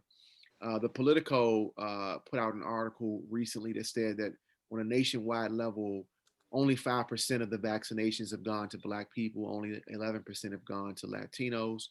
And as of mid-January, only 17 states have publicly released race and ethnicity data on who's getting vaccinated. And even when those states are releasing that data, it's often with caveats that the data is incomplete. Other states are collecting info, but they're declining to submit the data publicly because of quality issues. The CDC is claiming that 47% of data is missing information on race and ethnicity. And so, all of these flaws in the data retrieval and submission has caused the council member to be very, very adamant around pushing to ensure that vulnerable people in the city are getting access to vaccinations. It was the council members' push that caused DOH to provide preference for seniors in certain zip codes. And so our office has been helping a number of seniors throughout the ward attempt to sign on to the vaccination website on DC's website dedicated to the vaccinations. We've also made several recommendations to Vincent Gray's Health Committee and also DOH directly. And so those recommendations have come as a result of our direct experiences trying to assist residents with signing on to the website. So we're keeping an eye on that. And if the ANC commissioners or anyone in the comments would like to provide any additional recommendations, I'll certainly take note of those. Along with the vaccinations, many of you know that the school system has now created an option for students who would prefer to be in person. So the council member did a visit to Dunbar and McKinley about a week or two ago to see the preparation steps that are being put in place for students to go back to school. And so at this point, it's our understanding that maybe approximately 10% of the students at Dunbar and McKinley are opting in to go back to in-person instruction, or I should say, doing their online instruction inside the school. What will happen is that the schools are dividing the students into cohorts, and the cohorts are going to schools on their assigned day. Those days will be, I believe, twice a week for each cohort. It'll be a 4-day school week with Wednesday being a cleaning day, and the other 4 days will be alternating 2 cohorts. The students will have to remain in one classroom with an individual laptop, individual charging device, and individual set of headphones. There will be an adult in each room, but each student in the classroom may be participating in a variety of instructions based on their individual schedules. The classrooms will have scheduled times for breaks. In between each classroom having a break, there will be a cleaning of the restrooms and some of the public spaces that are common spaces for people to overlap in terms of usage. And so, again, the council members' visit to Dunbar McKinley was very thorough. They gave him a great overview of what we expected at the school. And we're looking forward to hearing some good reports from them in terms of providing that option for students that want to be able to go back in person. The last thing I want to talk about is the budget. So there are a few items that I want to bring to your attention. We are now in the period where the oversight hearings are taking place. The agency performance hearings are now taking place, and the performance hearings will be covering fiscal years 2020 and 2021. They began this past Monday, February 8th, and they will conclude on March 19th. I'll also put in the chat a link to the entire schedule, not only for the performance hearings, but also the actual budget hearings. The budget hearings for fiscal year 2022 will start on March 31st and they'll end on June 8th. And so again, the link to that schedule will be put in the chat, as well as the instructions for those that want to submit testimony or for those that want to testify live. The final thing I'll state with respect to the budget is that the council member has sent out via email and also a hard copy version of his own budget survey. It's a survey that we've been doing for the past couple of years to get insight from residents on their priorities. It's an internal document that we use. We use that to be able to guide the council members' direction during budget season when he's working with the other 12 council members on priorities. Our office is also in the process of finalizing his budget priority letter that will be sent to the mayor. So if anyone on the call wants to be able to fill out the survey, if you've not already received the survey link, I'll put that in the chat as well. With that, Chairwoman Moore, I am completing my portion of the presentation. Okay, all right, thank you so much. And just one question for you from Xavier Halloran. Is there an estimated date when the city will formally acquire the property at Dave Thomas Circle? Assuming no substantial changes, is there an estimated date of completion for the rebuild of Dave Thomas Circle? Right, so I don't have any specifics on the actual date of the acquisition. And I think in terms of timeline for actual redesign, we'll probably have a better sense of that when DDOT begins the public charrettes around getting feedback from residents. And I believe they may be prepared at that point to speak to a more concise timeline. So unfortunately, I don't have answers to either one of those questions. Okay, all right. Well, thank you so much. And we look forward to hearing from you next month. Thank you all. Enjoy. Okay. All right. So we're going to move forward in our agenda. Just a reminder for folks, we have now on ANC 5D's agenda a consent calendar. And that's a calendar that we use to approve a lot of non-controversial activities all at once with a single vote. So with that said, do any of the commissioners want to remove any of the items from the consent calendar for a more robust discussion during voting actions? Okay, all right, seeing no objections, I move that we approve the consent calendar as written on our February 9th agenda. Can I get a second? Second. Okay, all in favor? Aye. Aye. Aye. Any opposed? Any abstentions? Okay, the ayes have it. Thanks so much. And we'll move forward to our first voting action from Jade Aladay. Do we have you on the line? I believe I saw you earlier. We are going to take a vote on BZA case 20378. So if you could just briefly give us the address of your property and the relief that you're requesting. Good evening, commissioners. My name is Jide Alade. I'm here with case 20378. The property is located at 1419 Trinidad Avenue. And the relief that is being requested from the BZA is to allow a expanded front porch roof over the entrance doors at the entrance of the house. Okay, all right. And because you are in 5D07 and that commissioner is not able to participate in zoning actions due to a conflict of interest, I'll make a motion on his behalf. I move that we support the BZA case as presented for 1419 Trinidad Avenue Northeast. Can I get a second? Second. All in favor? Aye. Aye. Any opposed? Any abstentions? Okay, the ayes have it. Thank you so much, Mr. Alade, and my apologies on mispronouncing your name earlier. Thank you very much, Commissioners. Okay, thank you.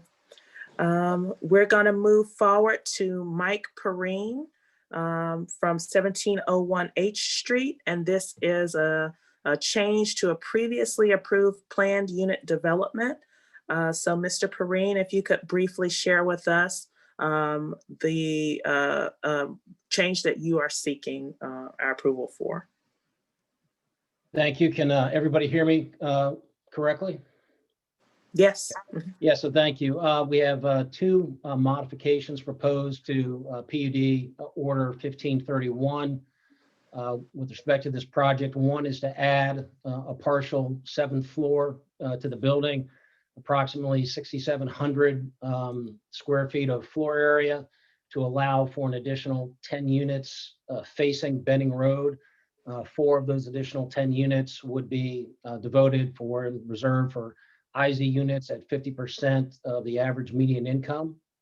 And the second modification we're proposing is the removal of approximately 8 to 16 balconies on the east facade of the building facing the courtyard at the pleasure of the zoning commission, depending on their view of aesthetics, with the 2 outer rows of those balconies on the north side of the building and the south side of the building being anywhere from approximately 10 to 12 feet from the adjacent unit. So for privacy concerns, those 2 outer rows of balconies at the lower 4 levels we're proposing to be removed, and the middle rows of balconies at 4 each, just for aesthetic purposes, be removed again, depending on the pleasure of the zoning commission.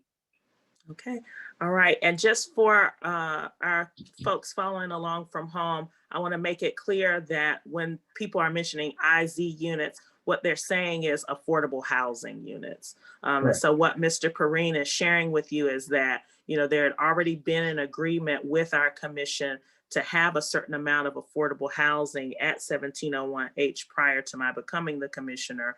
We had some additional discussions, and he's going to increase the amount of affordable units that will be available in the final project. And so I wanted to, you know, make that clear for folks who might not know what IZ was.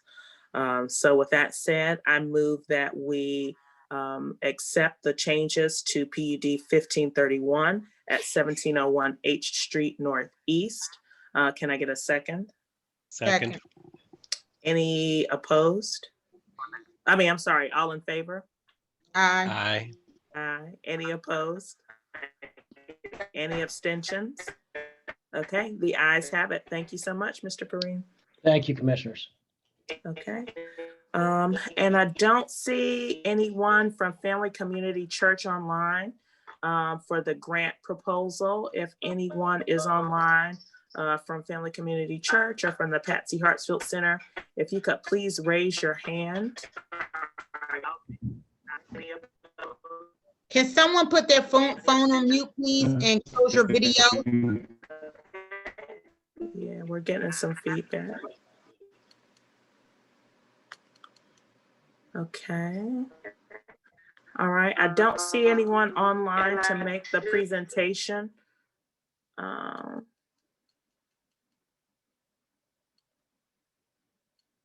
don't see anyone online to make a presentation. So I'll go ahead and share with everyone what the application is for. And we have all had the opportunity to review the written application. But basically, it is a grant to begin using the Patsy Hartsfield Center at 21st and I Street as a consistent food distribution site. They've been doing food distribution since the beginning of the COVID pandemic, but not on a consistent basis. And so they're looking for some support. We've done several of these food grants in the community. And basically how they work is that we try to get different sites that are easy for people to get to who might not have reliable transportation to be able to get fresh fruits and vegetables and other grocery items. So the suggestion here is that we would approve an initial $1,000 grant, and then on an ongoing basis, as receipts come in for the food purchases, up to $6,000, make up to $6,000 in funds available for food at that site. So I move to support this grant application to Family Community Church for a food distribution program at 21st and I Street at the Patsy Hartsfield Center. Can I get a second? Second. All in favor? Aye. Any opposed? Okay, any abstentions? All right, the ayes have it. Thanks so much. Resolution for H Street Northeast safety improvements is a recommendation coming from Commissioner Cobb. If you could just share with us what your goals are for this resolution. Sure.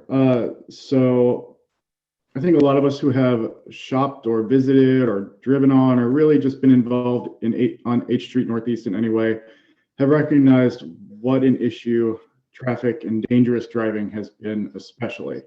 There are issues with cars blocking the streetcar or with parking in sidewalks, making it hard to cross the street or see if there are cars coming. And in the last 3 months of 2020, each month a car drove off the road into a storefront, causing untold damage to a business that is already struggling in the middle of a pandemic. And so even before the pandemic, the 2 ANCs that cover H Street Northeast have really been pushing DDOT to make some changes. And recently, over 20 H Street Northeast businesses penned a letter to DDOT asking them to do the same thing. And the way I see it, us in 5D, H Street is one of the main commercial corridors for all of us who live here, and anything that happens there has an effect on all of us. And so I thought that it would be good for us to call for the same things that the other 2 ANCs and all those H Street businesses have already called for, especially above all, wider sidewalks, a lane reserved for the buses and the streetcar, and pick up and drop off zones so that people won't double park, and they'll have a reserved spot where they can quickly get out, hop into a store, get back in their car and take off. So do I need to read the whole resolution? You don't need to read the whole resolution into the record, but I will encourage people that if you do have questions, you can go ahead and ask them.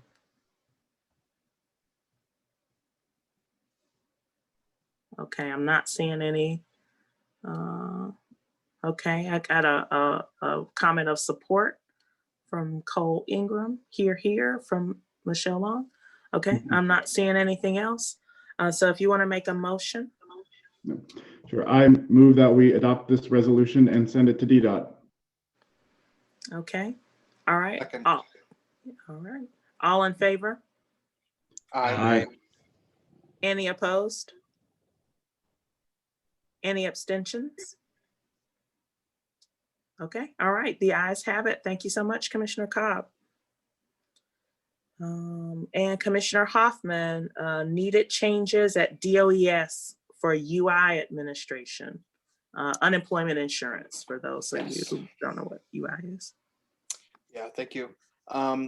So it's been very clear throughout the pandemic that unemployment insurance and all of its different forms and the alphabet soup that make up the different programs that have been available to workers throughout the process has been very difficult to access. There's been a lot of issues with old technology. There's been issues with understaffing. There's been issues with complicated claims, and people all having different kinds of issues surrounding accessing their benefits. So the letter that I've written here outlines both the failure that DOES has upheld in administrating and rolling out these programs that I think is a pretty universal opinion amongst people that are on unemployment, which I'm one of them. And there's also a list of suggestions of changes in the way that the department is operating to better support workers across the district, but especially in 5D, that I think will bring much needed changes and expedite the process if they were to take our great weight into account. There's been a lot of talk this week about DOES and changes that they're making along the way. There's been a whole slew of issues this week on the changes they made last week. My claim for the week disappeared this morning that I already filed, and I've heard from hundreds of other workers today that they've had the same thing. So there's a lot going on with DOES. They really need to get it in gear. And this letter is to both undermine the severity of the issue and to offer, not just complain about the issues, but to offer suggestions on how to fix it going forward. Okay, all right. Any comments or questions from commissioners or the community? I have one comment. Zachary, did you see the announcement that they made from Mayor Bowser's office today on UI? Regarding which aspect? Because I saw a lot today come out.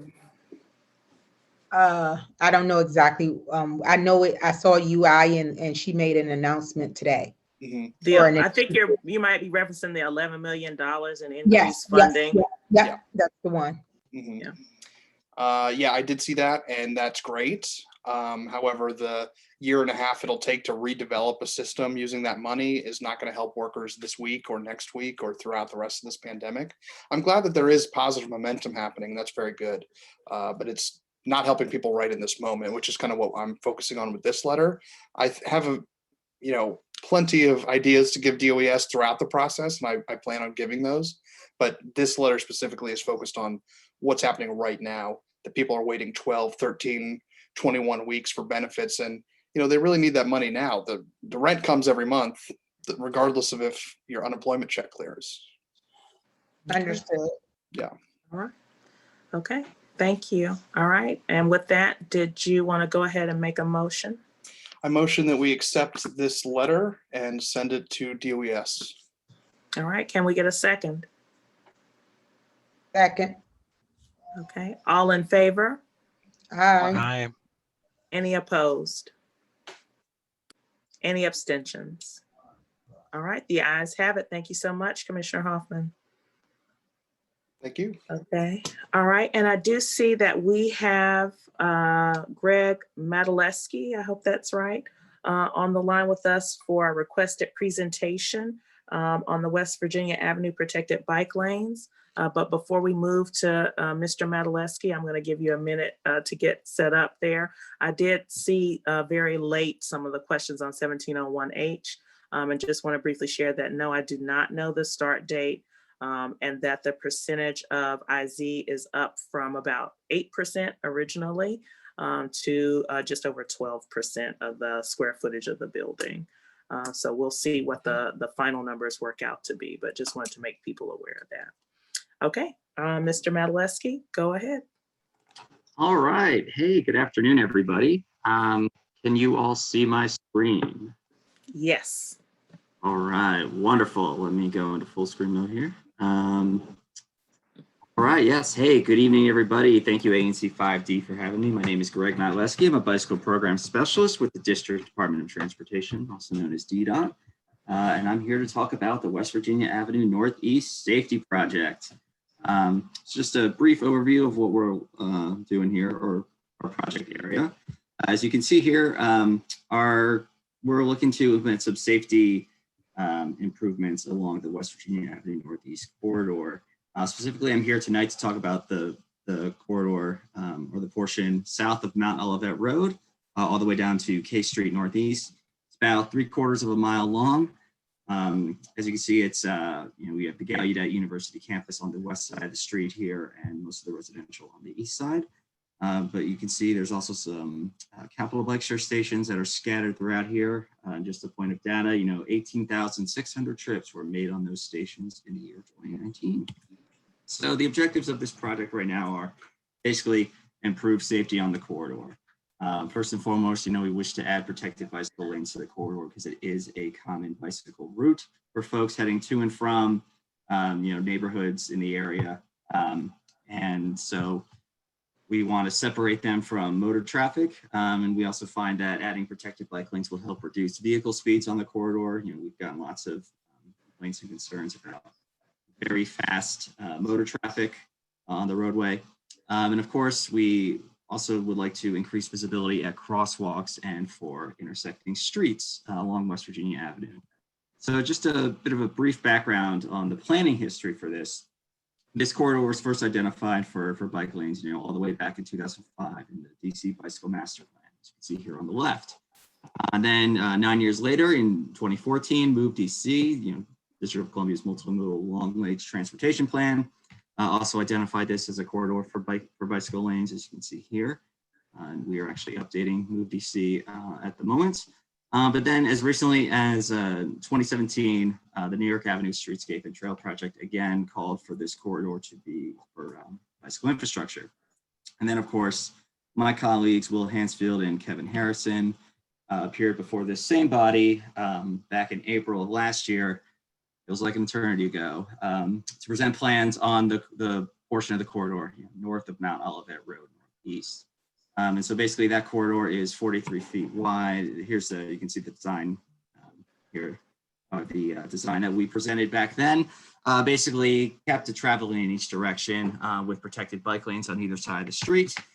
We would have had to remove a lane of parking on the west side of the corridor, but parking would be preserved on the east. So we issued a notice of intent number 20-76 in July of 2020 for these changes, and it expired in October of that year. So we are good to go on that when we get the opportunity. But I'm here tonight about portions south of Mount Olivet. So, so the existing conditions is a little snapshot of what the corridor looks like here. It's a little bit smaller than the portion north of Mount Olivet. It's only about 40 feet wide for most of the corridor. And there are two travel lanes. There's a travel lane in each direction and a lane of unzoned parking on either side of the street, the exception of a lane of residential permit parking, also known as RPP, around Moore Street Northeast. And I believe there is an ADA accessible or reserved parking space on the corridor as well. I forget the exact block number, but it's somewhere there. So this is what we would like to do for the corridor. So here we are again, Florida Avenue to Mount Olivet Road. So you can see our little cross section here at the bottom. As you can see, Gallaudet is on the left. So that is the west side of West Virginia, and the houses are on the east. So basically we would reduce the travel lanes to about 10.5 feet in each direction. We would have to repurpose parking on the west side of the street. That is again the Gallaudet side. And so that would be about 136 unzoned parking spaces. 112 of those are adjacent to the Gallaudet campus itself. 24 of those are on that block of West Virginia north of, I believe, Corcoran Streets. But we would retain parking on the east side of the street where the majority of housing is. 5-foot bike lanes on either side. Really no buffer on the west, but a 2-foot buffer adjacent to the parked cars on the east side. Just to give you a sense of parking lots in the area, for those that are concerned about, seeing that number of all those parking spaces that are being repurposed, there are a lot of surface parking lots and parking pads along the corridor. Here's just a simple snapshot from a satellite view, highlighted here in pink. So there's a lot of space for folks to store their cars if there are issues. And again, this is unzoned parking, so there's no parking restrictions, no RPP or anything like that, except for that small portion near Moore Street. But anyway, so the benefits of this project, first and foremost, improves the safety. As I said before, narrowing the delay will reduce the speeds on the corridor. Reducing a lane of parking and putting in bike lanes would help increase pedestrian visibility and reduce their crossing distances, as they attempt to cross the street. And I know there's a concern with intersecting streets with West Virginia with motor traffic trying to make left turns onto southbound West Virginia. We would improve the sight lines at those intersections as well. Of course, it would expand the protected bike lane network. It would extend the PBLs that are already planned for West Virginia Avenue north of Mount Olivet to connect it to the protected bike lanes on Florida Avenue Northeast, as well as the bike lanes on K Street Northeast, and of course the future New York Avenue Northeast Trail.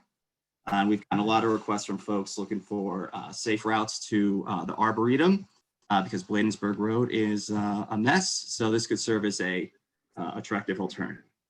And of course, it would encourage cycling. We find that protected bike lanes are considered lower stress facilities for people. So they attract sort of a different user of cycling. As you can see on this little chart over here on the right here, this little graphic, West Virginia Avenue Northeast nowadays is very scary. I will say that as someone who frequently rides on this street myself, heading to and from the DDOT warehouse.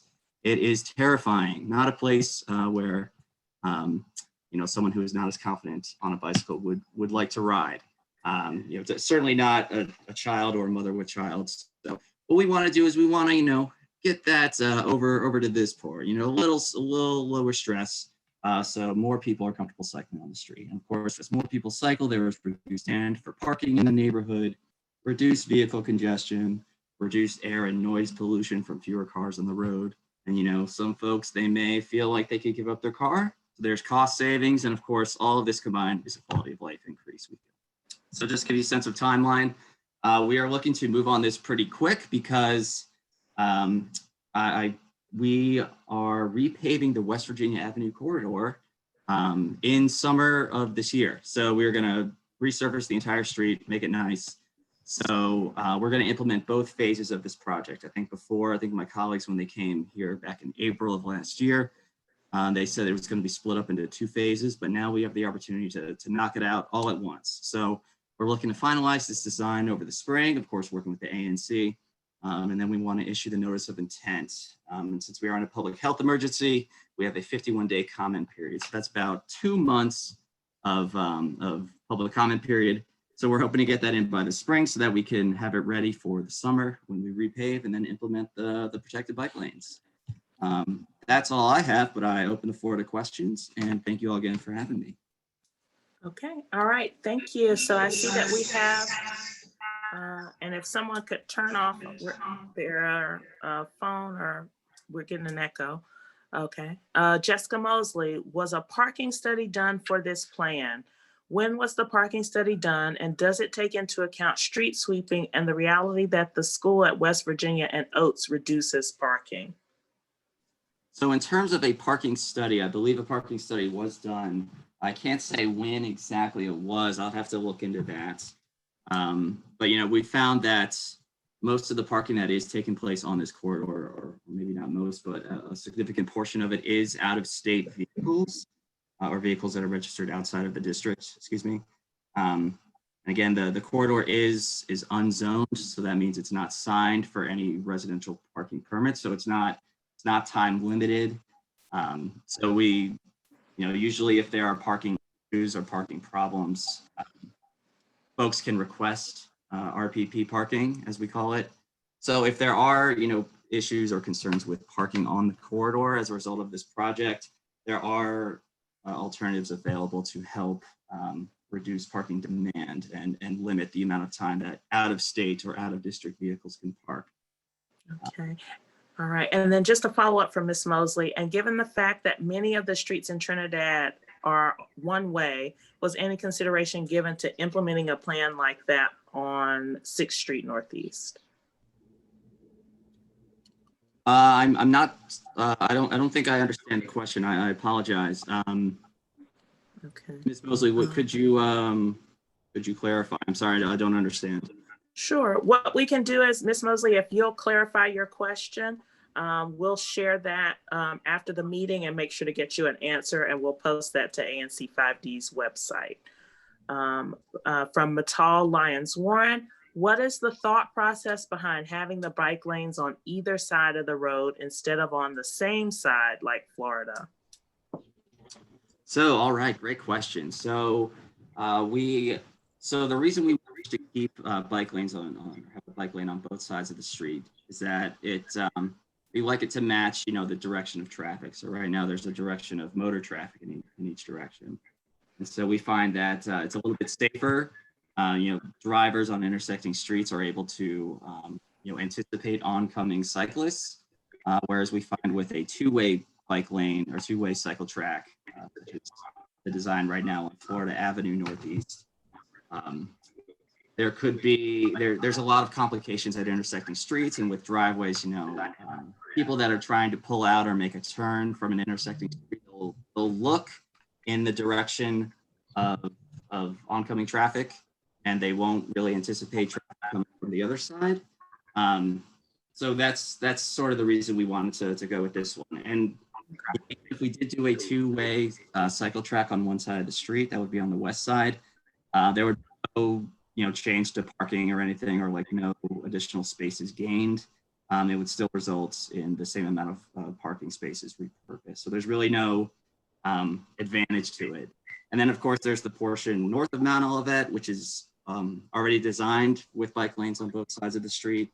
And so if we change the design for this part, it would pretty much complicate things, because then we would have to swap cyclists from one side to the other. That's going to induce delay for drivers, because that involves a lot of signal timing and such. Okay. But All we right. did, I will say that. Okay. And then from Carl Whalen, the sidewalk remains narrow on the side next to Gallaudet, and intrusions of tree roots and uneven sidewalks are an issue. Does DDOT expect to widen the sidewalk in addition to any improvements for drivers and cyclists? Unfortunately, as part of this project, there are no sidewalk widenings included in this scope. Unfortunately, this is what we call a paint and post project. Basically, it's not a capital project where we rebuild the roadway. That could be something that we can do at a later time, of course, you know, in a later project. But, you know, there are opportunities to add crosswalks to the corridor. I know that there has been some concern with the intersecting streets of people trying to get from one side to the other. So as we do repave the street and restripe it, we can add crosswalks as desired. But unfortunately, no sidewalk widening. Okay. I'm also an advocate of the sidewalk widening. Okay. Commissioner Cobb. Thanks, Commissioner Moore. Just a couple comments. I hear the concerns about the parking. I think two things to take into consideration are, one, if parking is difficult on your block and it's not zoned for RFP or RPP, that is something that we can work with DDOT to make happen, and we have done with other blocks throughout ANC 5D. So that is an option. And another thing with the conversions of the row houses to multi-house units, generally the more units that building has, the more parking it needs. So both of those things combined should alleviate any future parking issues. And at the end of the day, you'll still be able to park your car in front of your house if you live on West Virginia, because those spaces will be retained. Just along with that, I'm a big fan of this project. I have been both the cyclist holding up traffic and feeling very rushed, and I have been the driver stuck behind a cyclist and feeling very slowed down. So I think that by separating each use and giving each type of person, you know, their own lane, I think that will really help alleviate a lot of the congestion and at the same time provide a safer way for everyone to get around. Okay. All right. Thank you so much. I think that is all I see in the Q&A on this project. And I'm just looking, we just have a lot here. Okay, I do see one more. Mark Sussman, point of information. The permanent Florida Ave protected bike lanes will be on each side of the street because they are safer. Also slated to be done this year. Okay. Yes. Yeah, thanks for bringing that up, member of the audience. Yeah, I've neglected to mention that, but yeah, Florida Avenue, as part of that capital project in the next year or so, will be changing the bike lanes from one side of the street to both sides. Okay, and then from an anonymous attendee, and this will be our last one, what is the plan for connecting West Virginia and Bladensburg via Mount Olivet? So at this point in time, I can't speak to that too clearly, but I do know that there are talks amongst my colleagues about a road diet plan for Mount Olivet Road. Basically, I think it's like 2 lanes in each direction, and so you can take that down into 1 lane each direction with a turn lane, and we can include bike lanes as part of that project. But I can't, don't quote me on that. I would have to check with my team, but I think that's what's being kicked around at the moment. So. Okay. All right. Well, thank you so much, Mr. Madaleski, for your time. Yeah, thank you, Commissioner, and thank you, everyone. Thanks so much. So we're going to go ahead and move forward in our agenda to the community feedback and questions. So I see we have a lot of questions and feedback already in our Q&A box that we haven't had an opportunity to get to. I do want to just read a few items that I see popping up now. Outside of the DDOT question from Angel White, are they still planning to turn Maryland Avenue into a 1-lane street from 14th Street Northeast to 7th Street Northeast? You know, I don't know the answer to that question, and I don't know if Mr. Madaleski does either. but I'm certainly happy to share that with DDOT if he doesn't have a response. Yes. Hey, this is Greg again. And yes, I can answer that. Yes. The Maryland Avenue project is actually undergoing construction right at this moment. And I believe my colleague Hansfield is in the chat as well, explaining this. But yes, it is being reduced to, I think, 1 lane in each direction with painted bike lanes. The street design changes a little bit along the corridor, but it's mostly going to be that. As my colleague says, 14th to 6th, and then continue with the same pattern from 4th to 3rd. But yeah, I think if you Google search like Maryland Avenue safety project or something, I think it'll pop up. Sorry, I don't have the exact on there. Okay. All right, Mr. Malewski, don't go away. People seem I'm very here. interested in talking to you. Carl Whalen again, West Virginia is designated in some DDOT docks as a truck route. Has that changed? No, I do not believe it has. It will retain itself as a truck route. And that is all the more reason why to implement these protected bike lanes, because bikes and trucks, they don't mix. Okay, all right. For those of you who are trying to ask questions or make comments, please use the Q&A feature rather than the chat feature so that we can keep up with what you're asking. And in addition, we get a report from the Q&A after the meeting so that we can follow up. So please make sure you're using the correct box there. It's a lot easier for us to keep up with as the meeting goes on. So Kelly Jung Olson from DDOT is on the line, and she shared a link. And Bosco, if you could share that in the chat so that everyone from attendees to panelists can see that link on the Maryland Avenue project. Thank you so much, Kelly. Okay, any other questions or comments from the community? You can either use the raise hand function or the Q&A button. And you can ask questions live using the raise hand function, or you can type them into the Q&A. Okay, I do see a hand. Bosco, if we could go ahead and unmute Michael Wallace, allow him to speak. Okay, Mr. Wallace. Hi, greetings. Hello, good evening. Yeah, this is a great meeting. Thanks for having such rich content, and the commissioners here and the officers here is really great. Oh, well, thank you. I'm glad it was helpful. Yeah, I'm speaking on behalf of the organization Mint Project. We are a DC-based organization that works to see new growth in nonprofits in the district that serve our mission, particularly to feed the hungry, give drink to the thirsty, and clothe those in need. And we interpret that on a physical and spiritual basis. And our latest project is an alley beautification project.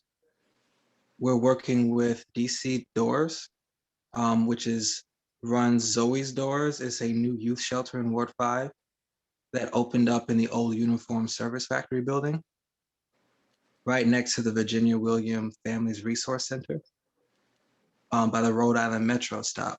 And there's an alley between those two buildings that's right now kind of filled with garbage and glass and dead rats and you name it. And we're working with the homeless youth that frequent that shelter, and we're beautifying that alley. We received some more support from the Humanities DC and the Diverse City Fund. And we're hoping that we can continue this project with the support of ANC 5. And so we would just love to invite you all to join our community meetings. We're taking a very community-centric approach, and we're trying to do this slowly and make sure that the work is responsive to the needs of the community and the youth that are in this community suffering from homelessness and housing insecurity. And we plan to start building in July. And we would love any support that your group might be able to provide. Okay. And where do you have an office or anything that's located at ANC 5D, or just this particular project you mentioned is located in 5D? Our site sponsor is Zoe's Doors, and they are located in ANC 5. Okay, all right. Well, we'll follow up with you. And I just wanted to mention on a separate note that I actually have a lot of paint in my garage that is environmentally friendly for that type of work.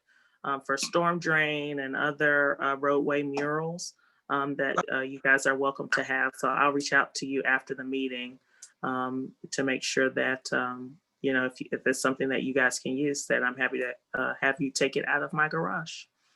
Thank you. No, we would love that. And if I could, I can post the link to our next community planning meeting if anyone would like to hop in. Please do that. Please post that in the chat for everyone. Thank you. All right, thanks so much. And then Commissioner Elmore, it looked like you had your hand raised to make a comment. I did. My question is for DDOT. I know that Kelly's on the call and Greg is on the call.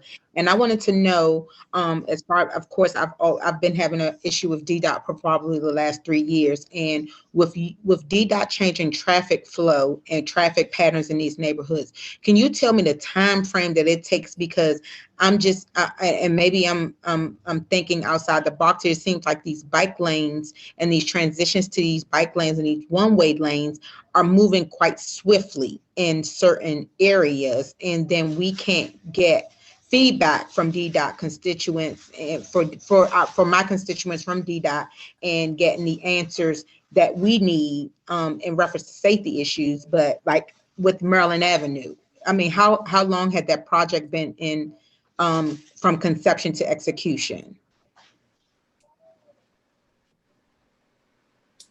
And Kelly, I think that was for you. Are you able to unmute? Yeah.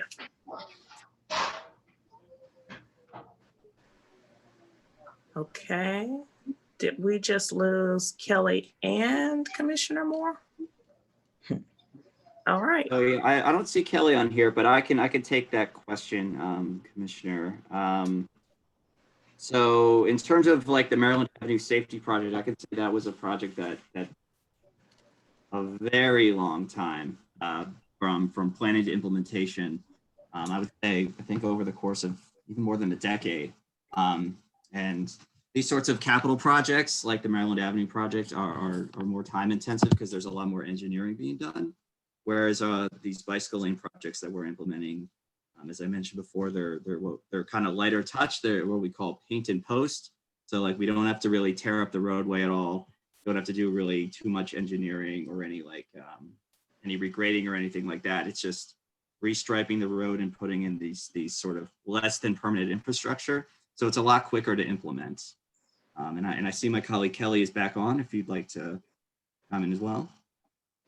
Yeah, sure. Sorry for the technical issues. So I think the main difference between those kind of project and then the regular traffic safety assessment. So traffic safety assessment can be requested by any resident, especially for the issues on their block. So it has different teams. So we have like team of engineers who execute, studies and evaluate. So it just timeline is just different. So project has just a project like, budget and project team. So they just focus on 1 or 2 projects. However, the TSA process is handling the entire district. So it really depends on how many requests we get, how complicated the case is. Also, it requires, ANC resolutions sometimes, especially when we change, directions such as like one-way convergence study. So it all depends. So I totally understand the frustration, especially during the pandemic.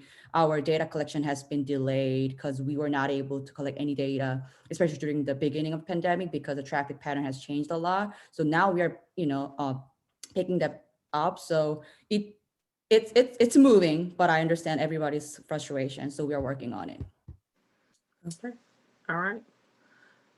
Thank you. So I'm going to pick up just a few more questions here from the community. And so sorry, we've got more questions than time. I do see a question on speed bumps. And so Angel White is asking about speed bumps. How can we get speed bumps placed on Maryland Avenue itself between 19th Street and 21st Street or 21st Place? And I'll direct that to Kelly since you're on the line. Sure. So quick answer to that is that for Maryland Avenue, it's not a local road. Based on its clarification, we cannot install speed hump based on the regulation. So it's a major thoroughfare, so speed humps is not eligible basically.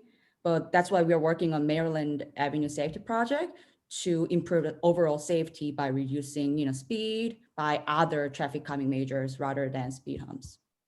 Okay. So Michael Schnackenberg, how do we go about proposing putting a dog park in the neighborhood? And I'm sorry, Nicole, I'm sorry, I think I called you Michael. Nicole, what neighborhood are you in? Could you share with us different neighborhoods, different concerns in this instance? While you are typing, we'll go ahead and move on to Xavier Halloran.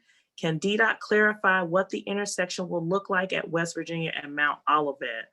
Will the slip lane remain and cross the protected bike lanes?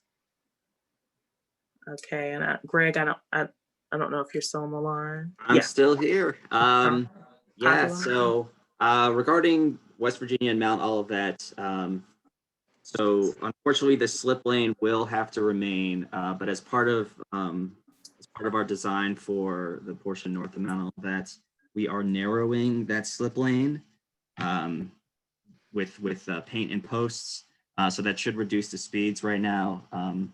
Unfortunately, we aren't able to close it because of turning geometries. Basically, that means there needs to be a certain space for trucks to turn. As mentioned before, it is a truck route.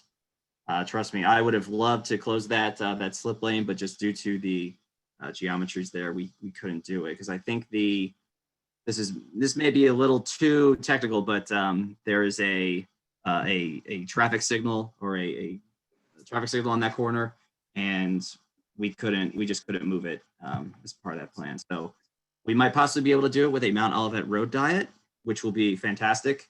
So stay tuned on that front. Okay, all right, thank you. And then just following up on Nicole Schnackenberg's question on the dog park, 5D02 is her single member district. Okay, and I guess my suggestion would be to have a conversation with Commissioner Sauceda Guzman directly about the details on that. There's been some residents that have addressed that concern in a potential dog park near the rec center. So feel free to reach out to me so we can continue the conversation. Okay, all right, thanks so much. And then we'll try to get to everyone's questions in writing. So we'll now go around for commissioner reports before we adjourn. 5D01, do you have anything to share with the community? No, I don't. Okay, all right, 5D02.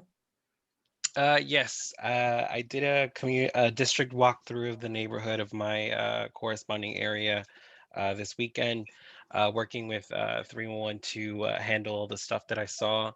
A lot of the alleys in terms of the legal dumping, just cleanup. I know I would like to thank Brittany Butler, who's worked with us over here and got one of the alleys cleaned up recently by addressing the fact that some of these requests have been placed, but they weren't followed up on. And we really appreciate that over here, that you work to connect us with the right people to get that done. I know that out of all the alleys that I saw in 5D02, Queen Street was the worst of them all. It was the most torn up. So I'm trying to get that taken care of. You can only put in so many 311 requests. So I have I think 12 more to go. Other than that, that is what I'm currently working on. And for anyone interested, we're doing a call to action to rebuild the Trinidad Neighborhood Association. I'll drop a link in the chat so you can have access to that. It's a brief survey. At the end of the survey, if you're interested in attending the call to action via Zoom, which would be on the 21st of this month, which is a Sunday night, just add your email and I'll follow up this Sunday confirming attendance for that. So other than that, feel free to reach out if you have any issues, any concerns, and I appreciate everyone coming out to the meeting tonight. All right, and 5D03, other Commissioner Elmore. Just to piggyback on what Salvador said, I did a walkthrough with Nokomis Hunter on last Thursday, doing the same thing, just retrieving data and information, getting out to the stakeholders from DDOT and DPW on the issues that we're having in the community. Also, thanks, Kelly, for all your initiatives on the feedback you've been giving us about the safety and traffic assessment on 17th Street, although it's moving really lackluster and we are really, really frustrated. Thank you for whatever initiatives that you are proclaiming and working towards at this very moment. I hope that, I know that you're on the line, so I'm just hoping that you will be a little more proactive, even with your counterparts, on just getting some things resolved in our single member district, because my constituents are really, really, really frustrated. And I know most of them are still on this call. I see some names that are very familiar. So I'm just glad that you were able to address our frustrations, and thank you so much. Commissioner Blackman from 5D04 wasn't able to join us this evening. So I am the commissioner for 5D05. Nokomis has definitely been getting his steps in our area, because I also had a walkthrough with Nokomis Hunter, actually twice now. And so I take weekly walks to the area, and I have been very concerned with the trash in the alleyways, the lack of cleanup and consistent trash pickup in our community. And so we've been working to track those issues and hold DPW accountable for improving that service in our community.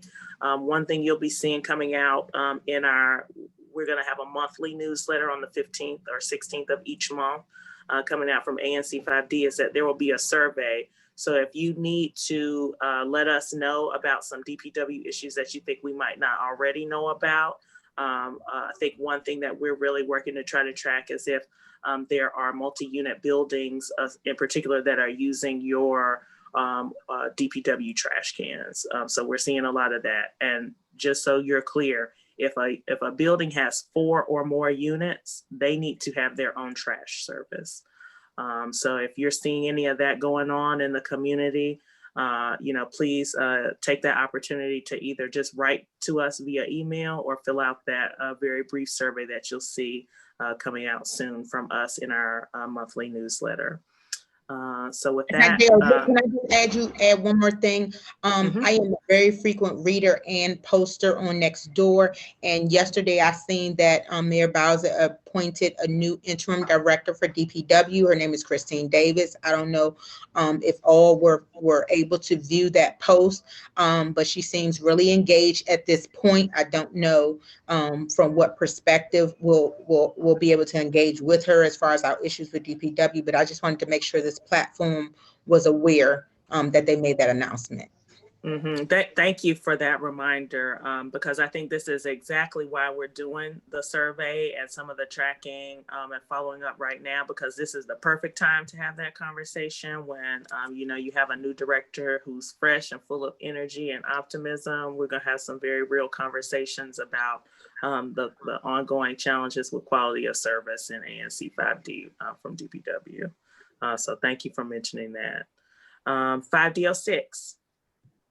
Yeah, not a ton to add. I have successfully gone through all of the emails that were in Jason's inbox. So if you sent an email, I have read it and I have addressed it, either responded or figured out what you need. I went out today actually to do my walkthrough, and I did 2 things. I did new 311 requests. I verified 311s that have been sent to me or to somebody, and I was copied on an email, verified if they were fixed or not, and then I went back to the backlog of 311 requests that were sent over the last 10 months to now. So I'm working on getting a spreadsheet like Sidel has for her 311 requests to share that to everybody else. So I'm just trying to make up for lost time. I don't want to sound like a broken record. I say that every meeting. I know that, but there was a lot. There was a lot. I know that some have already been fixed, and Ms. Butler has assisted me with addressing some of those as well. So we're getting through it. We're starting at 0 now. just trying to get everything situated. But yeah, it's going really well. And so far, the things that have been addressed very quickly, and we're making headway. So looking forward to doing more. Okay. All right. Thank you so much. 5D07. All right, I guess I will stay on theme and talk about DPW.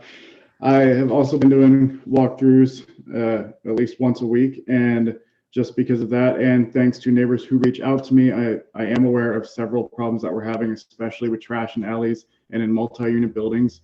We've gotten those issues fixed in a lot of spots, but I know that there's still more to go. And if there's an alley or a street or a block that you would like me to focus on, just email me, and I will not relent until it gets cleaned up, no matter what it takes. Okay. All right. Well, thank you so much. And with that, I move to adjourn tonight's meeting. Can I get a second? Second. All right. All in favor? Aye. The drain commissioners say aye. Seeing none opposed. And do we have any abstentions? All right. Well, thanks so much to everyone for joining tonight's meeting. And we'll work on getting answers to the numerous questions we saw in the Q&A up on our website as soon as we can. All right. Thanks so much and have a great evening, everyone. All right. Bye-bye. Bye. Buenas noches.